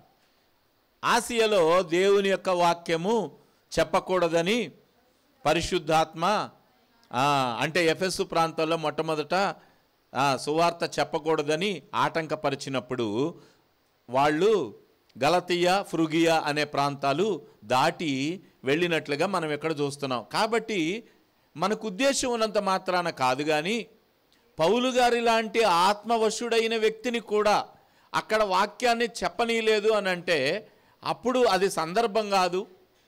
వాళ్ళ హృదయాలు వేరుగా ఉన్నాయి, అట్లని మళ్ళీ అక్కడ చెప్పకుండా ఉన్నాడా? తర్వాత ఈ ప్రాంతం అంతా కూడా తిరిగి పౌలు గారు సువార్త చేసినట్లుగా మనం చూడగలం. ఈ ప్రాంతాల్లో 3వ ప్రయాణంలో మనకు అర్థమవుతుంది, వాళ్ళు గలతీయ, ఫ్రుగియా అనే ప్రాంతంలో గుండా వెళ్ళిరి అనే మాట మనం చూస్తాం 3వ ప్రయాణంలో. దేవునికి స్తోత్రం కలుగునుగాక. ఈ మొట్టమొదట ఆటంకపరచబడ్డారు ఈ 2వ ప్రయాణంలో, కానీ 3వ ప్రయాణంలో అటునుంచే వెళ్ళారు. దేవునికి స్తోత్రం. 2వ ప్రయాణంలో ఆటంకపరచబడ్డారు, కానీ 3వ ప్రయాణంలో అటు నుంచే వెళ్ళారు. గలతీయ, ఫ్రుగియా అనే ప్రాంతాల నుంచి, అలాగే లవదొకియా, కొలొస్సీ ప్రాంతాల నుంచి వెళ్ళి ఎఫెస్కి వెళ్ళారు. కాబట్టి అది సందర్భం కాదు, అందుకని దేవుని యొక్క ఆత్మ ఆటంకపరిచాడు. కాబట్టి మనకి ఆత్మ ఉన్నప్పటికీ కూడా కొన్నిసార్లు సమయం అనేది రాకుండా మనం దేన్ని ఎక్స్ప్రెస్ చేయలేము. అందువల్ల దేవుడు మనకి అవకాశం ఇచ్చేంత వరకు మనము వేచి చూడాలి. చాలామంది అనుకుంటారు సంఘాల్లో, నేను ఈ యొక్క వాక్యాన్ని పాస్టర్ గారి కన్నా ఇంకా ఎఫిషియెంట్గా చెప్పగలను, లేకపోతే ఈ యొక్క విషయం గురించి నాకు తెలుసు, లేకపోతే దీని గురించి నేను ఎక్కువ జ్ఞానం కలిగి ఉన్నానని అనుకుంటారు. కానీ దేవుడిచ్చే సమయం వరకు మనం వేచి చూడాల్సిందే, కానీ దేవుడి కన్నా ముందుగా పోయి మనం పాస్టర్ని బీట్ చేసి, దేవుడిని బీట్ చేసి, దానికన్నా ముందుగా వెళ్ళి సువార్తను ప్రకటించాలి అనేది సాధ్యము కాదు. అందుకని అంటాడు, ఇదిగో నాకు సువార్త ప్రకటించాలని, మీ మధ్యకి రావాలని, మీ మధ్య పరిచర్య చేయాలని నాకు ఆశ ఉంది, దీనికి దేవుడే సాక్షి. అయితే సమయం రాలేదు, ఇటు సమయం రావాలని వచ్చినప్పుడే ఆ సువార్త ప్రకటించబడుతుందని. కాబట్టి ఈ సువార్త అనేది అంత ఈజీ కాదు, దేవుని యొక్క చిత్తముతో కూడి ఉన్నదనే మాట ఇక్కడ తెలియజేస్తూ ఉన్నారు. తర్వాత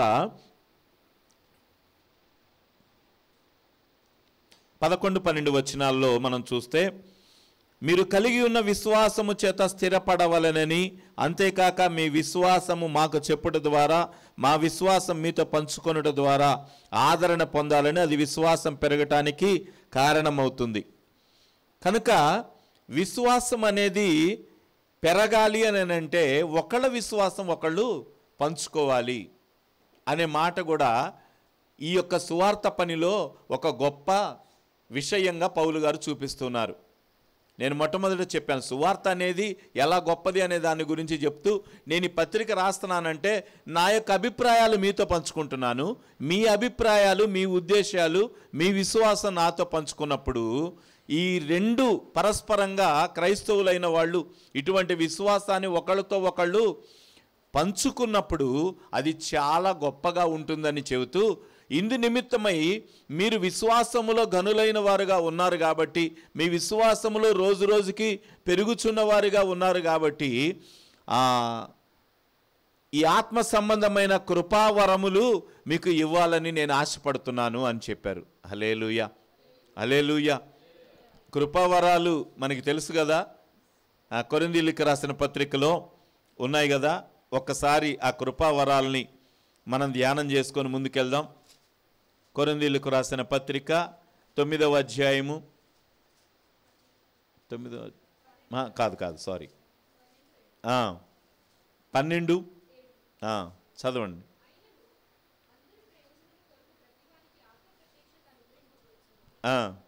ఏలయనగా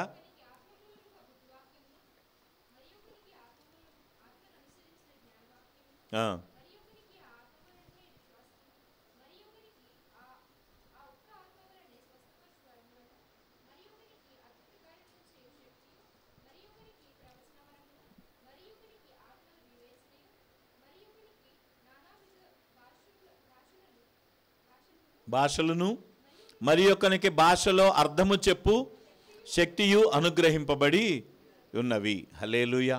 9 కృపావరాలను గురించి ఇక్కడ మాట్లాడుతున్నాడు. సంఘములో వీటి యొక్క వినియోగం కూడా ఉండాలి అని మాట్లాడుతున్నాడు. ఎప్పుడైతే ఇటువంటి శక్తి కలిగి ఉన్నదో సంఘము, అప్పుడు ప్రతిరోజు కూడా సంఘం అనేది డే బై డే ఇంక్రీజ్ అవుతూ ఉంటుంది, రోజు రోజు కూడా వృద్ధి చెందుతుంది. ఇక్కడ ఎందుకు పౌలు గారి మాట రాశాడు అని అంటే, ఇదిగో మీ విశ్వాసం నాతో చెప్తున్నారు, నా విశ్వాసం నేను మీతో చెప్తున్నాను, కాబట్టి ఈ విశ్వాసం అంతకంతకి పెరగాలేనంటే ఏం చేయాలంట? కృపావరాలు సంఘంలో ఉండాలి. హల్లెలూయా. ఈ కృపావరాల్ని విశేషంగా ఆశించండి.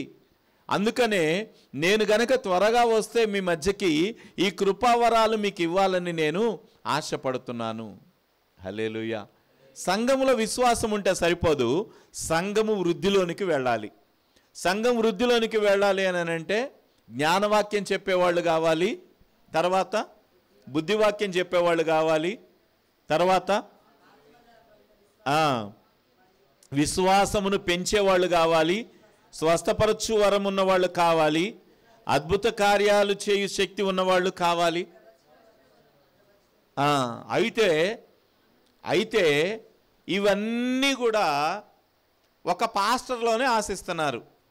ఈరోజు సంఘం యొక్క దౌర్భాగ్యం ఏంటంటే, ఇవన్నీ ఆల్ ఇన్ వన్గా పాస్టర్ గారే చేయాలా, he is a miracle worker కదా, పాస్టర్ గారే చేయాలి మొత్తం, ఇదంతా మాకేమీ సంబంధం లేదు అన్నట్లుగా కొంతమంది ఉన్నారు. ఇది చాలా శోచనీయం. పాస్టర్ గారేమి, ఆయన దగ్గర ఏమి అల్లావుద్దీన్ అద్భుత దీపం ఏమి లేదు, లేకపోతే అక్షయ పాత్ర ఏమి లేదు. ఆయన దేని కొరకు నియమించబడ్డాడు? దేవుని చిత్తాన్ని నెరవేర్చటానికి దేవుడు ఆయన్ని వాడుకోవటానికి నువ్వు ఒక బోధకుడిగా ఉండమన్నాడు. ఆ బోధకుడిగా ఉండే వ్యక్తి ఆయన జ్ఞానవాక్యాన్ని మీకు తెలియజేస్తాడు, బుద్ధివాక్యాన్ని మీకు తెలియజేస్తారు.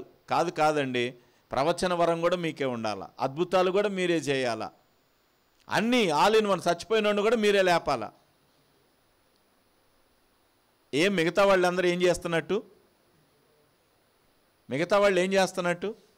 అందుకనే పౌలు గారు రాసిన పత్రికల్లో వేరే చోట విశ్వాసులైన వాళ్ళు ఏ కార్యాలు చేస్తారని రాశాడు. మీరు యేసుక్రీస్తు ప్రభునామంలో ప్రవచిస్తారు, అద్భుతాలు చేస్తారు, ఇవన్నీ ఉన్నాయి కదా. ఇవన్నీ దేవుని బోధకుడు ఒక్కడే చేసేవి కాదు, సంఘం కూడా, విశ్వాసులు కూడా చేయటానికి శక్తి ఉంది, వాళ్ళకు కూడా అథారిటీ ఇచ్చానని చెప్తాడు దేవుడు. చదవండి ఒకసారి ఆ వాక్యాన్ని త్వరగా. నమ్మిన వారి వలన ఈ సూచక క్రియలు జరుగును, ఏవనగా నా నామమున దయ్యమును వెళ్ళగొట్టుదురు, క్రొత్త భాషలు మాట్లాడుదురు, పాములను ఎత్తి పట్టుకొందురు. ఆమేన్.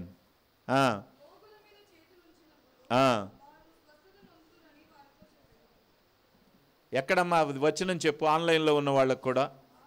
మార్కు సువార్త 16వ అధ్యాయం 17వ వచనం.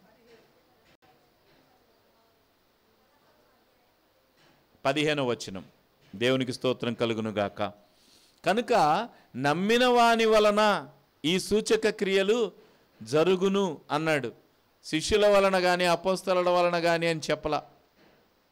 ఈ బోధన ఎవరైతే నమ్ముతారో, ఈరోజు ఈ సువార్తను ఎవరైతే నమ్ముతారో, నమ్మి అంగీకరిస్తారో, విశ్వాసంలోకి వస్తారో వాళ్ళందరి గురించి దేవుడు రాస్తాడు. మీరు కూడా అపోస్తలులుగా మార్చబడతారు, మీరు కూడా దేవుని బిడ్డలుగా మార్చబడతారు. అధికారం మీకు ఇవ్వబడుతుంది. తనను ఎందరు అంగీకరించారో వారందరికీ దేవుని కుమారులై ఉండుటకు ఆయన అధికారమును, అంటే దేవుడు నీకు అధికారాన్ని ఇచ్చాడు. ఆ అధికారం ఏంటో తెలుసుకో. నేను దేవుని బిడ్డగా మారాను, ఒక కూలివాడిగా మారాను, ఒక బానిసగా ఆయన దగ్గరికి వెళ్ళాను అన్నట్టుగా నీ ఉద్దేశం ఉంది. ఆయన నిన్ను అధికారముతో కన్నాడు. అందుకనే ఆయన నీకు దాస్యపు ఆత్మని ఇవ్వలేదు, కానీ దత్తపుత్రాత్మని ఇచ్చాడు. కానీ చాలామంది దాసులుగా ఉన్నాము అనే అభిప్రాయంలోనే చాలామంది కొనసాగుతున్నట్లుగా మనం గమనించగలం. చాలామంది ఉద్దేశం ఇలాగే ఉంది, ఆయన ఒక కుమారుడుగా నాకు అధికారాన్ని ఇచ్చాడు. ఇది లేదు చాలామందికి. కాబట్టి ఇక్కడ మనం గమనిస్తాము, అద్భుతాలు చేసే శక్తి, జ్ఞానవాక్యం చెప్పే శక్తి ఒక పాస్టర్ గారికే కాదు, సంఘములో ఉన్న ప్రతి వ్యక్తికి ఉండాలి. అటువంటి విశ్వాసముతో నింపబడాలి. ఏదో పేరున ప్రవక్తలకే ఇవి, లేకపోతే బోధకులకి ఇవి అని ఏమి పంచేవల బైబిల్. దేవుని యొక్క విశ్వాసంలో నువ్వు ఎంత లోతుల్లో అయితే ఉన్నావో, నువ్వు ఉన్న లోతుల ప్రకారమే నీకు అధికారములు ఇవ్వబడతాయి. దేవునికి స్తోత్రం కలుగునుగాక. హల్లెలూయా. గట్టిగా చెప్దాం ఒకసారి, హల్లెలూయా, హల్లెలూయా. తర్వాత 13, 14 వచనాలు. అంతేకాక అన్యజనులలో నేను ఫలము పొందినట్లు మీలో కూడా ఫలము పొందాలని ఆశిస్తున్నానని ఇక్కడ పౌలు గారు మాట్లాడటంలో ఉన్న అంతర్యాన్ని గురించి గనక ఆలోచిస్తే, ఇది ఫలము అనేది ఒక ధనమును గురించి చెప్పబడలేదు, కానీ ఇదొక రక్షణ సువార్తను గురించి చెప్పబడింది. ఎవరైతే రోమాలో ఉన్న అనేక మంది 16వ అధ్యాయంలో చూస్తే, రోమిలకు రాసిన పత్రిక 16వ అధ్యాయంలో చూస్తే, మొట్టమొదట నుండి ఒక 29 మంది వ్యక్తులు, 28 మంది వ్యక్తులు, మీరు వాళ్ళందరి గురించి నేను తర్వాత చెప్తాను. దీనికి కొసమెరుపు ఏంటంటే, రోమిలకు రాసిన పత్రికకి కొసమెరుపు ఏంటంటే, ఫైనల్ టచ్ ఏంటంటే 16వ అధ్యాయమే. అది వాస్తవానికి అది వ్రాయబడిన విధంగా కాకుండా ఇంకా వేరే లెవెల్లో ఉంటుందన్నమాట, నెక్స్ట్ లెవెల్లో ఉంటుందన్నమాట. అది అసలు దాని గురించి మనం అంతా అర్థం చేసుకుంటే అది వేరే లెవెల్లో ఉంటుందన్నమాట. దాని గురించి మీకు చివరిలో చెప్తాను, ఫైనల్ టచ్లో. అక్కడ ఉన్న వ్యక్తులందరూ కూడా ఈ రోమాలో సువార్త చెప్తున్నారు. ఈ రోమాలో సువార్త చెప్పడానికి ఏ ఏ ప్రాంతాల నుంచి వెళ్ళారు అనేది కూడా మనకి తెలుస్తుంది.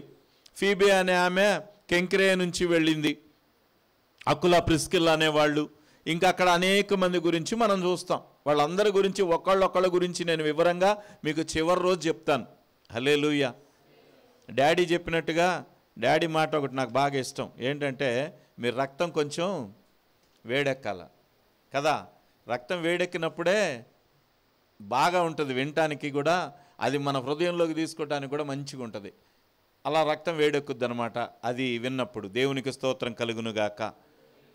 ఈ యొక్క 28 మంది వ్యక్తులు రోమాలో సువార్త ప్రకటిస్తున్నారు. అప్పటికే పౌలు గారు అక్కడికి వెళ్ళకముందే వీళ్ళందరూ కూడా సువార్త ప్రకటిస్తున్నారు. కాబట్టి రోమాలో వాళ్ళ ప్రకటించుటను బట్టి మీరు ఎలాగైతే ఫలం పొందారో అన్యజనుల మధ్య, ఇక్కడ ఎంతమంది రక్షించబడ్డారు అని అంటే, ఒక రోమన్లు కానీ ఒక అన్యజనులు కానీ, యూదులు మాత్రం కాకుండా ఇంకా గ్రీకు వాళ్ళు రక్షించబడ్డారు, రోమీలు రక్షించబడ్డారు, ఇంకా బానిసలుగా వచ్చిన అనేక మంది రక్షించబడ్డారు. ఆ ప్రాంతంలో విస్తృతమైన సువార్త జరిగింది కనుక ఇక్కడ మనం ఒక విషయం తెలుసుకోవాలి. వాస్తవానికి క్లౌదియా చక్రవర్తి ఉన్నప్పుడు 49 కూడా కాదు, ఇంకా ముందు, ఒక్క నిమిషం నేను మీకు తెలియజేస్తాను. ఎప్పుడు అంటే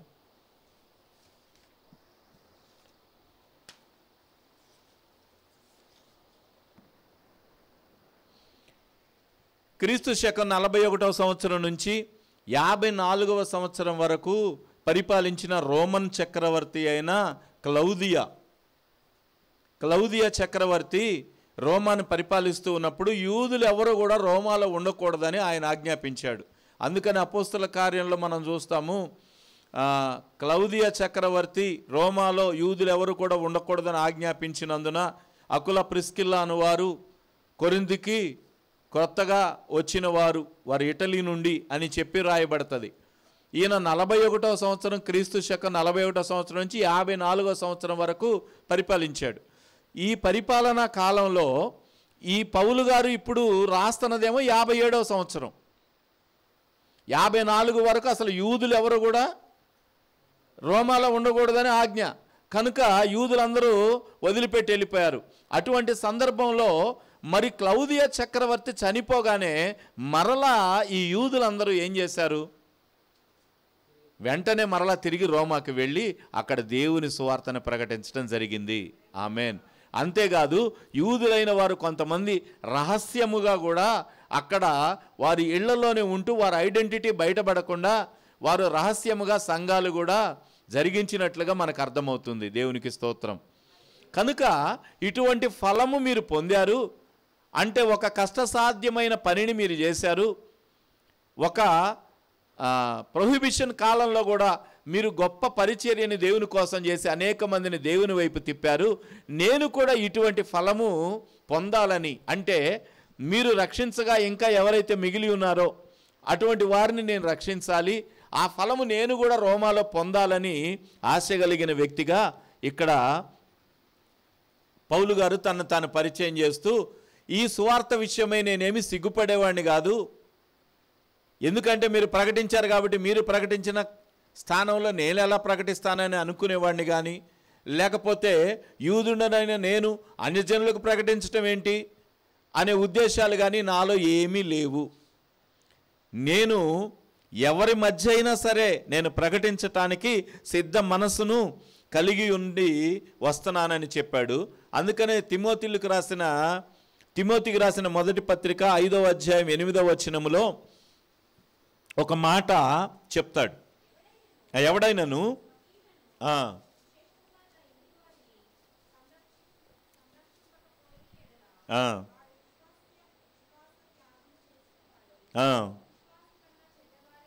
ప్రైజ్ ది లార్డ్. ఎవడైనను స్వకీయులను విశేషించి తన ఇంటి వారిని సంరక్షించకపోయిన ఎడల వాడు విశ్వాస త్యాగము చేసిన వాడై అవిశ్వాసి కన్నా, అసలు అవిశ్వాసే చెడువాడు అంటే వాడికన్నా చెడ్డవాడు. అంటే దేవుని బిడ్డలుగా ఉన్న మనము, దేవుని దాసులుగా దేవుని బోధకులుగా ఉన్న మనము తెలుసుకోవాల్సిన విషయం ఏంటంటే, మొట్టమొదట విశేషించి మన ఇంటివారు అన్నప్పుడు మన సొంత ఇంటివారే అనే కాదు, కానీ మన జనాంగం అంతటిని అనే మాట ఇక్కడ ఉద్దేశ్యం.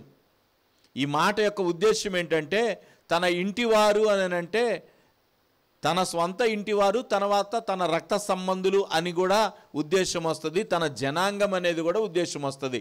అందుకనే పౌలు గారు అంటాడు, నేను రోమాలో ఉన్న యూదుల నిమిత్తం నేను ఎంతో కట్టబడి ఉన్నాను. అందుకనే వాళ్ళతో మాట్లాడే సందర్భంలో ఆయన అంటాడు కదా, అపోస్తుల కార్యములు ఇందాక నేను ఏదైతే చివరి అధ్యాయం 28వ అధ్యాయంలో అక్కడ రాసి ఉంటుంది, నేను యూదుల నిమిత్తమై గొలుసులతో కట్టబడి ఉన్నాను అని చెప్పి యూదులైన పెద్దలలో కొందరిని పిలిపించి ఆయన మాట్లాడే సందర్భం. నేను అన్యజనులకు వెలుగుగా ఉన్నప్పటికీ కూడా, వాళ్ళకి సువార్త ప్రకటించినప్పటికీ కూడా, నా యొక్క ముఖ్య ఉద్దేశం ఇంటెన్షన్ ఏంటంటే యూదులు రక్షించబడాలి. అందుకనే నేను ఈ సువార్త చేస్తున్నాను. దీని నిమిత్తమై నేను సిగ్గుపడేవాడిని. ఎందుకంటే యూదులు ఎప్పుడు కూడా యేసు ప్రభు వారిని అంగీకరించలేదు, పౌలుని కూడా అంగీకరించలా కదా.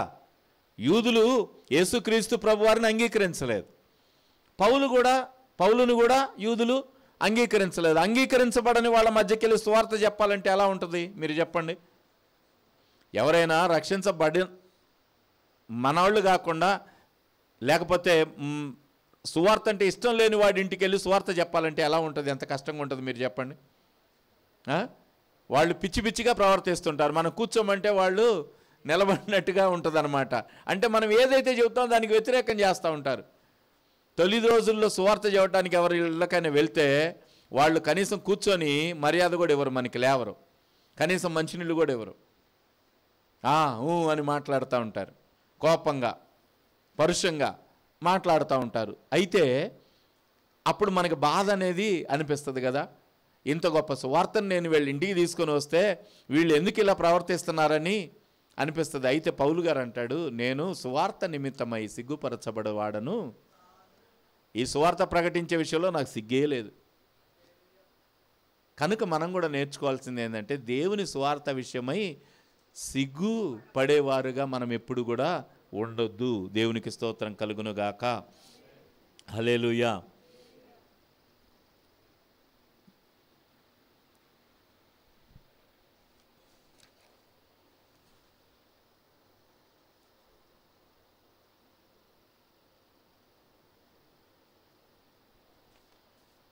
ఇప్పుడు ఎన్నో వచ్చిన దాకా వచ్చాం, 13-14 కదా.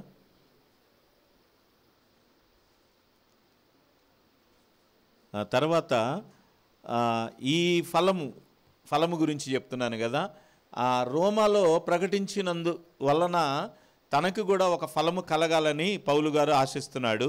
అయితే అందుకని ఆ చివరి వచనంలో చెప్తాడు, దీని నిమిత్తమై నేను గ్రీసు దేశస్థులకును అనాగరికులైన వారికి జ్ఞానులకును మూఢులకును నేను రుణస్థుడను అని చెప్తున్నాడు. ఆ యొక్క రుణం ఏమిటి అని అంటే, వారిని ఇంకను విశ్వాసములోనికి మరియు వాక్యోపదేశములోనికి నడిపించి వారిని గొప్పవాళ్ళుగా చేయటం. అంటే మీరు కొంతవరకు రుణం తీర్చుకున్నారు, వాళ్ళకి యేసుక్రీస్తుని పరిచయం చేసి రుణం తీర్చుకున్నారు. గ్రీకులకి అనాగరికులు, బార్బెరియన్స్, అనాగరికులకి జ్ఞానవంతులకి మూఢులకి అందరికీ సువార్త చెప్పారు. అయితే ఇప్పుడు నాకు ఇంకా రుణం ఉంది, వాళ్ళని బట్టి ఇంకా నాకు రుణం ఉంది. ఏంటంటే నేను ఇప్పుడు యేసుక్రీస్తుని నమ్ముకోవటం కాదు, కానీ వాళ్ళని వాక్యోపదేశంలోనికి తీసుకొని వచ్చి విశ్వాసములో పెంచి ఘనమైన వాళ్ళుగా చేయటమే. ఆమేన్. ఇది ఆయన కలిగి ఉన్న రుణం. నేను ఇంకా వాళ్ళకి రుణస్థుడునని చెప్తున్నాడు. ఏమిటి ఆ రుణం అని అంటే, యేసుక్రీస్తులో గొప్పవారిగా చేయాలి, విశ్వాసంలోకి నడిపించాలి, వాక్యోపదేశంలోనికి నడిపించాలి. యేసుక్రీస్తుని పరిచయం చేసినంత మాత్రాన, రక్షణ పొందినంత మాత్రాన ప్రతి ఒక్కరూ కూడా పరలోక రాజ్యం వెళ్ళిపోరు. ఈరోజు ఏంటంటే రక్షణ సువార్త దగ్గర ఆపేసే సంఘాలు ఉన్నాయి. తర్వాత కాలక్షేపంగా ఏదో ఆదివారం రోజు దేవుని యొక్క వాక్యాన్ని ప్రకటిస్తున్నారు, కానీ వాస్తవానికి వాళ్ళని ఒక సంపూర్ణతలోనికి నడిపించడంలో సంఘాలు ఫెయిల్ అవుతున్నాయి. యేసుక్రీస్తుని పరిచయం చేశారు, మంచిదే. కానీ యేసుక్రీస్తులో కొనసాగటము, చివరికి యేసుక్రీస్తు అందించే ఫలము పొందటం అనేది నేర్పట్లేదు. హల్లెలూయా, హల్లెలూయా. అందుకని అంటాడు, ఇంకా నా రుణము ఉంది రోమాలో. ఏమిటి అని అంటే, ఆ రోమాలో ఉన్న వారందరికీ, గ్రీకులకు కానీ, మూడులకు కానీ, అనాగరికులకు కానీ, జ్ఞానం ఎరిగిన వారికి కానీ అందరికీ నేను రుణస్థుడును. ఏమిటి ఆ రుణం అంటే, నేను వారిని వాక్యోపదేశములోనికి, విశ్వాసములోనికి తీసుకొని రావటమే ఆ యొక్క రుణం. అందుకనే అపోస్తుల కార్యములు 28వ అధ్యాయంలో చివరి వచనాల్లో ఆ యొక్క మాటను గురించి తెలియజేస్తాడు. కాపురముండి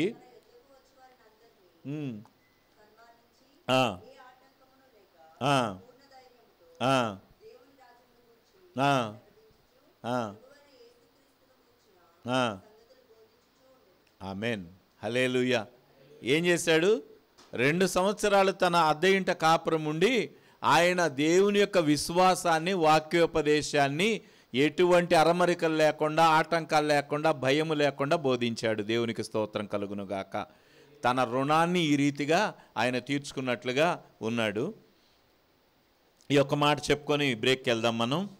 తర్వాత 17 నుంచి 20 వచనాలు గనక మనం ధ్యానం చేస్తే, దేవుని యొక్క నీతి విశ్వాసము గల వారి మీద నిలుచుచున్నది. ఎందుకనగా లేఖనములలో నీతిమంతుడు విశ్వాస మూలముగా జీవించును అని చెప్పబడింది.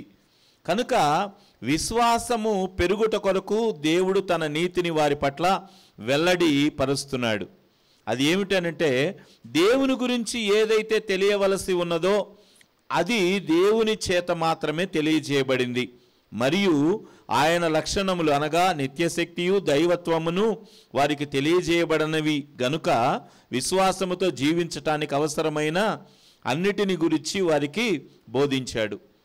దేవుని యొక్క నీతి ఎవరి మీదకి వస్తుందంట? విశ్వాసము గల వారి మీదకే వస్తుందంట. అంటే విశ్వాసము అనేది దేవుని యొక్క నీతి వారి మీద నిలిచి ఉండటానికి కార్యసాధకం అవుతుంది. ఈ విషయాన్ని మీరు స్పష్టంగా తెలుసుకోవాలి.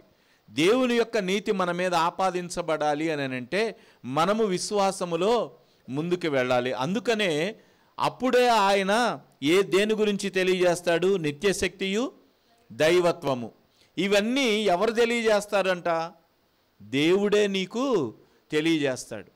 నీ హృదయములో, నీ అంతరంగములో ఆయన యొక్క దైవత్వం అంటే ఏంటో, ఆ యొక్క నిత్యశక్తి అంటే ఏంటో ఆయన తెలియజేస్తారు. తెలియజేయడానికి నువ్వు విశ్వాసములో ఉండాలి. ఎప్పుడైతే విశ్వాసం కలిగి ఉంటావో దేవుని నీతి అనేది నీకు ఆపాదించబడుతుంది. ఎప్పుడైతే దేవుని నీతి నువ్వు కలిగి ఉన్నావో ఆయన యొక్క నిత్యశక్తి కానీ, ఆయన యొక్క దైవత్వాన్ని కానీ నువ్వు పొందుకుంటావు. అంటే ఒక వ్యక్తి మీద అభిషేకం నిలిచి ఉన్నదని ఎప్పుడు మనకు అర్థమవుతుందండి? ఒక వ్యక్తి నిజంగా మన మధ్యకు వచ్చినప్పుడు ఆ వ్యక్తిని, ఆ యొక్క అట్మాస్ఫియర్ని మనం ఫేస్ చేస్తున్నప్పుడు, ఆయన రాగానే ఒక పరిశుద్ధత అనేది మనకి కమ్ముకున్నప్పుడు, ఏదో ఒక శాంతి కానీ, ఏదో ఒక సమాధానం కానీ ఒక వ్యక్తి వచ్చినప్పుడు మీకు కలిగింది అని అంటే, ఒక వ్యక్తిని చూస్తే ఒక ప్లెజెంట్ వాతావరణం అనేది మీకు వచ్చేస్తుంది. అప్పుడు మీరు అనుకుంటారు, మా మధ్యకి అభిషిక్తుడు వచ్చాడని, మా మధ్యకు ఒక గొప్ప వ్యక్తి వచ్చాడని. ఒక్కొక్క వ్యక్తి యొక్క ప్రజెన్స్ని బట్టి మనం గుర్తుపడతాం. ఈ ప్రజెన్స్ అనేది తీసుకురావటానికి ఆ యొక్క దైవజనుడి మీద దేవుని యొక్క నీతి అనేది ఆపాదించబడాలి. దేవుని యొక్క నీతి ఆపాదించబడినప్పుడే ఆ నిత్యశక్తి, దైవత్వం అనేది అతని మీద ఉంటాయి. అప్పుడే అతను ప్రభు యొక్క వ్యక్తిగా పిలువబడతాడు అనే మాటని ఇక్కడ ఈ యొక్క వచనాలు తెలియజేస్తాయి. కనుక దైవత్వమును, నిత్యశక్తియు దైవత్వమును వారికి తెలియజేయబడినవి కనుక వారు విశ్వాసముతో జీవించటానికి అవసరమైన అన్నిటిని గురించి దేవుడు వారికి, ఎప్పుడైతే నువ్వు అట్మాస్ఫియర్ని మార్చగలవో, ఒక చోటుకెళ్ళి నువ్వు వెళ్ళినప్పుడు అక్కడ అట్మాస్ఫియరే మారిపోతుంది. ఒక ఆత్మచేత నువ్వు నింపబడి ఉన్న వ్యక్తివని అవతల వ్యక్తికి తెలియజేయబడుతుంది. కనుక ప్రజలందరూ కూడా నీ ప్రజెన్స్ని గుర్తిస్తారు. ఇప్పుడు అపోస్తలుడైన పౌలు అనేక చోట్లకి వెళ్ళాడు. అనేక చోట్లకి వెళ్ళినప్పుడు అక్కడ పరిస్థితులు ఆటంకంగా ఉన్నా కూడా, ఇప్పుడు లుస్త్రా అనే ప్రాంతంలో బలహీనమైన పాదాలు కలిగిన వాడు ఒకడున్నాడు. అక్కడికి వెళ్ళినప్పుడు ఇకోనియా ప్రాంతంలో అతన్ని వ్యతిరేకించారు. లుస్త్రా అనే ప్రాంతంలో కూడా మొట్టమొదటి వ్యతిరేకత వచ్చింది. కానీ ఎప్పుడైతే అక్కడ ఒక వ్యక్తి స్వస్థపరచబడ్డాడో అప్పుడు ఊళ్ళో వాళ్ళందరూ కూడా దేవతలు మనుష్య రూపం దాల్చి వచ్చారని చెప్పి ఆ బర్నబాకి ఆయనకి ద్యుపతి అని హెర్మే అని పేర్లు పెట్టి అక్కడ వారిని ఊరేగించడం చూస్తాం. ఎందుకు అక్కడ వాళ్ళు గొప్పవాళ్ళుగా ఉన్నారు, దేవతలు మానవ రూపం దాల్చి వచ్చారు అని చెప్పి అనుకున్నారంటే అక్కడ ఆ దైవత్వం అనేది నిరూపించబడింది. నిత్యశక్తి అనే దేవుని యొక్క శక్తి అనేది నిరూపించబడింది. ఇలాగ నిరూపించే వ్యక్తులుగా కూడా మనం ఉండాలి. ఎప్పుడు అని అంటే మన విశ్వాసముతో నిండుకున్నప్పుడు, దేవుని నీతి అనేది మన మీద ఆపాదించబడినప్పుడు అప్పుడు ఖచ్చితంగా మన మీద దేవుని శక్తి, నిత్యశక్తి అనేది నిలబడతాయి. కనుక మన ప్రజెన్స్ని అట్మాస్ఫియర్ చేసిన వాళ్ళందరూ కూడా మనము దైవత్వంలో ఉన్నామని, దేవుని యొక్క ఆత్మాభిషేకము చేత నింపబడి ఉన్నామని అర్థం చేసుకుని మౌనంగా ఉండేవారిలాగా ఉంటారు. తర్వాత ఈ శక్తి గనక, అంటే ఇటువంటి దైవత్వం అనేది గనక మనలో ఉన్నదని నిరూపించబడకపోతే నిజానికి అనేక మంది దేవుని కార్యాలని ఆటంకపరిచేవాళ్ళు. అన్య జనులకు కనుక ఇటువంటి నిత్యశక్తి, దైవత్వం అనేవి తెలియబడకపోతే, అంటే మనలో ఉన్న దేవుణ్ణి గనక వాళ్ళు అడ్రస్ చేయలేకపోతే వాళ్ళు ప్రతిదానికి మనకి ఆటంకాన్ని కల్పించేవారిలాగా ఉంటారు. ఇప్పుడు మీరు చూడండి, ఒక ప్రాంతంలో మనం సువార్తకు వెళ్ళినప్పుడు మొట్టమొదట అక్కడ కొన్ని అవరోధాలు వస్తాయి. పక్కనింటి వాళ్ళు ఆటంకం పెడతారు, మైక్ ఎక్కువగా ఎందుకు పెట్టారని తగాద పెట్టుకుంటారు. ఆ బజార్లో వాళ్ళు ఏంది పద్దాకలి మైక్ అంటారు, ఏంది పద్దాకలి గోలేందంటారు. ఇటువంటి ఆటంకాలన్నీ వస్తాయి. అయితే కొన్ని రోజులు గడిచిన తర్వాత ఈ దేవుని యొక్క శక్తి ఏంటో వాళ్ళకి తెలుస్తుంది. కనుక ఎప్పుడైతే దేవునికి వ్యతిరేకంగా మాట్లాడితే దేవుడు వాళ్ళని ఎలా కొట్టాలో అలాగా కొడతాడు. కనుక వాళ్ళు అణిగిపోయినప్పుడు వాళ్ళు ఏమంటారంటే, పాస్టర్లకి ఎదురుపోకూడదు, మనము పాస్టర్లకి ఏదైనా సరే మనం ఎదురు మాట్లాడితే, వాళ్ళని గనక తిడితే మనకి ఏదో ఒకటి చెడు జరిగిద్ది, గ్యారంటీగా దేవుడు చర్య తీసుకుంటాడు అనే భయము లోకానికి ఉంది. కాబట్టే ఈరోజు క్రైస్తవ్యం అనేది వృద్ధిలోకి వస్తుంది. అవునా కాదా? అంటే మొట్టమొదటి రోజుల్లో ఆటంకపరచబడవచ్చు. ఇక్కడ నేను ఒక విషయం చెప్పాలి. ప్రవక్త అయిన ఎస్కే ఫ్రాన్సిస్ గారు, ఆయన మెడ్రాస్లో ఒక మినిస్ట్రీని కొనసాగిస్తూ ఉన్నారు. ఆ మినిస్ట్రీలో ఆయన కొంత భూభాగాన్ని కొన్నారు. ఆ పక్కన ఒక భూమి, ఆయన ఆనుకునే ఒక భూమి ఉంది. అది ఓన్లీ ఫెన్సింగ్ వేసి ఉంది. అది ఒక డాక్టర్ గారిది. ఆయన ఒక అన్యుడు, ఆయన ఒక హిందూ. అయితే సార్, మేము మా బైబిల్ కాలేజీని ఎక్స్టెండ్ చేసుకోవాలి, మీరు ఎడితిరిగి భూమి నిరుపయోగంగా పెట్టారు, మీరు ఏదైనా కట్టుకుంటే ఓకే, మీరు ఏమీ కట్టకుండా ఊరకనే విడిచిపెట్టారు కనుక మీరు ఏదైనా ధర చెప్తే అది చెల్లించి మేము తీసుకుంటామంటే, ఆయన బైబిల్ కాలేజీని ఒక అవహేళనగా చూస్తూ, వచ్చిన వాళ్ళందరినీ అవహేళనగా మాట్లాడుతూ, కొంటారా, ఎంత కొంటారు, ఎకరం 2 కోట్లు కొంటారా అని చెప్పేసి ఎగతాళి చేస్తూ, ఆయన 50 లక్షలకి ఇల్లు కొందాంలే అని వెళ్ళినప్పుడు ఆయన ₹1 కోటి చెబుతాడు. సరే, ₹1 కోటి కొందామని వెళ్ళినప్పుడు 2 కోట్లు చెబుతాడు. అంటే కుదరనీయకుండా అలాగా వాళ్ళని వేధించేవాడు. వేధించినప్పుడు వీళ్ళు చేతులెత్తి ప్రార్థన చేస్తూ ఉండేవాళ్ళు. ప్రార్థన చేస్తూ ఉన్నప్పుడు తర్వాత కాలంలో ఎప్పుడైతే వీళ్ళు భూమి అడిగారో అప్పుడు ఆయనకి తిక్కరేగా ఏం చేశాడంటే, అక్కడ గుడి కట్టాడు. ఒక హిందూ గుడి కట్టాడు కావాలని చెప్పి. అంటే ఇప్పుడు ఈ గుడి కడితే అయినా వీళ్ళు అడగకుండా ఉంటారనే ఉద్దేశంతో ఒక గుడి కట్టారు. వీళ్ళందరూ పాపం విస్తుపోయారు. అయినా ప్రవక్త గారు ప్రార్థన చేస్తూనే ఉన్నాడు, దేవుడు ఆశ్చర్యకార్యాలు చేస్తాడు, మీరు చూడండి అని చెప్పారు. తర్వాత కొన్ని రోజులకి ఆ గుడి కట్టి వాళ్ళకి వ్యతిరేకంగా కార్యాలు చేస్తున్నప్పుడు కరోనా వచ్చింది కదా. ఈ కరోనాలో వాళ్ళ పిల్లలందరూ అమెరికాలో ఉన్నారు, ఆ డాక్టర్ గారు ఒక్కడే మెడ్రాస్లో ఉన్నాడు. ఈ కరోనాలో ఒకరోజు పాపం ఆయన కరోనా వచ్చింది. ఈ కరోనాలో ఆయన చచ్చిపోయాడు. చచ్చిపోయిన తర్వాత ఇప్పుడు వాళ్ళ పిల్లలందరూ వచ్చారు. పిల్లలందరూ వచ్చి ఆయనకి దహన సంస్కారాలు అవన్నీ చేశారు. తర్వాత సెరమనీ పెడతారు కదా కొన్ని రోజులకి.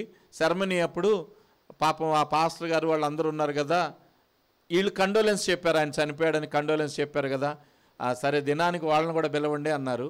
సరే వెళ్ళి కండోలెన్స్ చెప్పొద్దామని చెప్పేసి వీళ్ళు కూడా వెళ్ళినప్పుడు అన్నారు, వాళ్ళ పిల్లలు ఏం చెప్పారంటే, అయ్యా మేమందరం అమెరికాలో లండన్లో సెటిల్ అయిపోయాం, మాకు ఇది నిరుపయోగంగా ఉంది, ఎక్కడున్న పొలం కానీ ఎక్కడున్న ఇల్లు కానీ ఇదేది మాకు అవసరం లేదు, మా అమ్మగారు ఎప్పుడూ చనిపోయారు, మా నాన్నగారు కూడా ఇప్పుడు చనిపోయారు, కాబట్టి ఇక్కడ మాకేది లేదు, కాబట్టి దీన్ని అంతా అమ్మేద్దామని అనుకుంటున్నాం, మీరు అప్పుడు అడిగారు కాబట్టి మీరు ఈ ల్యాండ్ని తీసుకుంటారా అని చెప్పి ఒక ప్రపోజల్ పెట్టారు. కొన్ని రోజుల తర్వాత వారు అడిగినప్పుడు వాస్తవానికి ఆయనే ఇంత చెప్పాడు, ఇంక వీళ్ళు ఎంత చెబుతారో అని చెప్పి అనుకొని భయపడుతూ వెళితే వాళ్ళు ఊహించిన దానికన్నా తక్కువకి ఇవ్వటానికి వాళ్ళు సిద్ధపడ్డారు. దేవునికి స్తోత్రం కలుగును గాక. మొన్న లాస్ట్ ఇయర్ అదంతా కూడా ఆ 16 ఎకరాలు, ఎన్ని ఎకరాలు, 40 ఎకరాలు 16 కోట్లకి తీసుకోవడం జరిగింది. వాళ్ళు 50 లక్షల కాడికి లెక్కేసుకొని 20 కోట్లకి తక్కువ అయితే అమ్మరు అని చెప్పి లెక్కేసుకొని పోయారు. అక్కడికి వెళ్ళిన తర్వాత 16 కోట్లకి మీరు తీసుకోండి దీన్ని అని చెప్పి వాళ్ళు ఇచ్చారు. దేవునికి స్తోత్రం కలుగును గాక. అంటే దేవుని యొక్క శక్తి ఏంటో వాళ్ళకి. వాళ్ళే ఏం చేశారంటే, ఏమండి ఆ గుడి ఉంటే మేము తీసుకోము అని చెప్పంటే, ఏం పర్వాలేదండి అదేదో మా నాన్నగారు కట్టించారు కానీ దాని మీద మాకు నమ్మకం లేదని వాళ్ళు ఏం చేశారంటే వాళ్ళే ప్రొక్లైన్లు పిలిపించి ఆ గుడిని నేలమట్టం చేసి చదరం చేసి ఇచ్చారు. దేవునికి స్తోత్రం. మనం కూడా పడగొట్టే పని లేదు, వాళ్ళ గుడిని వాళ్ళే పడగొట్టుకున్నారు. దేవుని యొక్క కార్యాలు దైవత్వం ద్వారా, నిత్య శక్తి ద్వారా అన్యజనులకు కూడా తెలియజేయబడతాయి. కాబట్టి వారు మౌనంగా ఏమీ చేయలేకుండా నోరు మూసుకొని ఉండటానికి ఒక కారణం. సువార్త ప్రకటించబడేటప్పుడు ఇది ఒక ధైర్యముగా మీరు భావించండి. ఆటంకాలు కొన్ని రోజులు కలగొచ్చు, కానీ అవి చివరి వరకు కలగవు అని మీరు గుర్తుపెట్టుకోండి. ఖచ్చితంగా కూడా కొన్ని రోజులకి దేవుడు మార్గాన్ని సరళం చేస్తాడు. మనలో ఆ శక్తిని, ఆ దైవత్వాన్ని దేవుడిస్తాడు గనుక మీరు నమ్మకముగా సువార్తను ప్రకటించండి. అందుకనే దేవుని శక్తి దేవుని కలిగి ఉన్న మనకన్నా అన్యులకు ఇంకా బాగా తెలుసు. వాళ్ళ జోలికి పోతే దేవుడు మనల్ని ఎలా కొట్టాలో అలాగా కొడతాడని. కనుక వాళ్ళు కూడా ఈ విశేషమైన విషయాన్ని తెలిసి ఉండటం వలన వాళ్ళు కూడా నిరుత్తరులై మౌనంగా ఉన్నారని ఈ యొక్క వచనాల్లో తెలియజేస్తాడు. కనుక బ్రేక్ వెళదాం. బ్రేక్ వెళ్ళి ఒక 15 నిమిషాలు ఆగి మరలా తిరిగి వచ్చి కంటిన్యూ చేసుకుందాం. అంతవరకు దేవుని కృప మీకు తోడుగా ఉండునుగాక.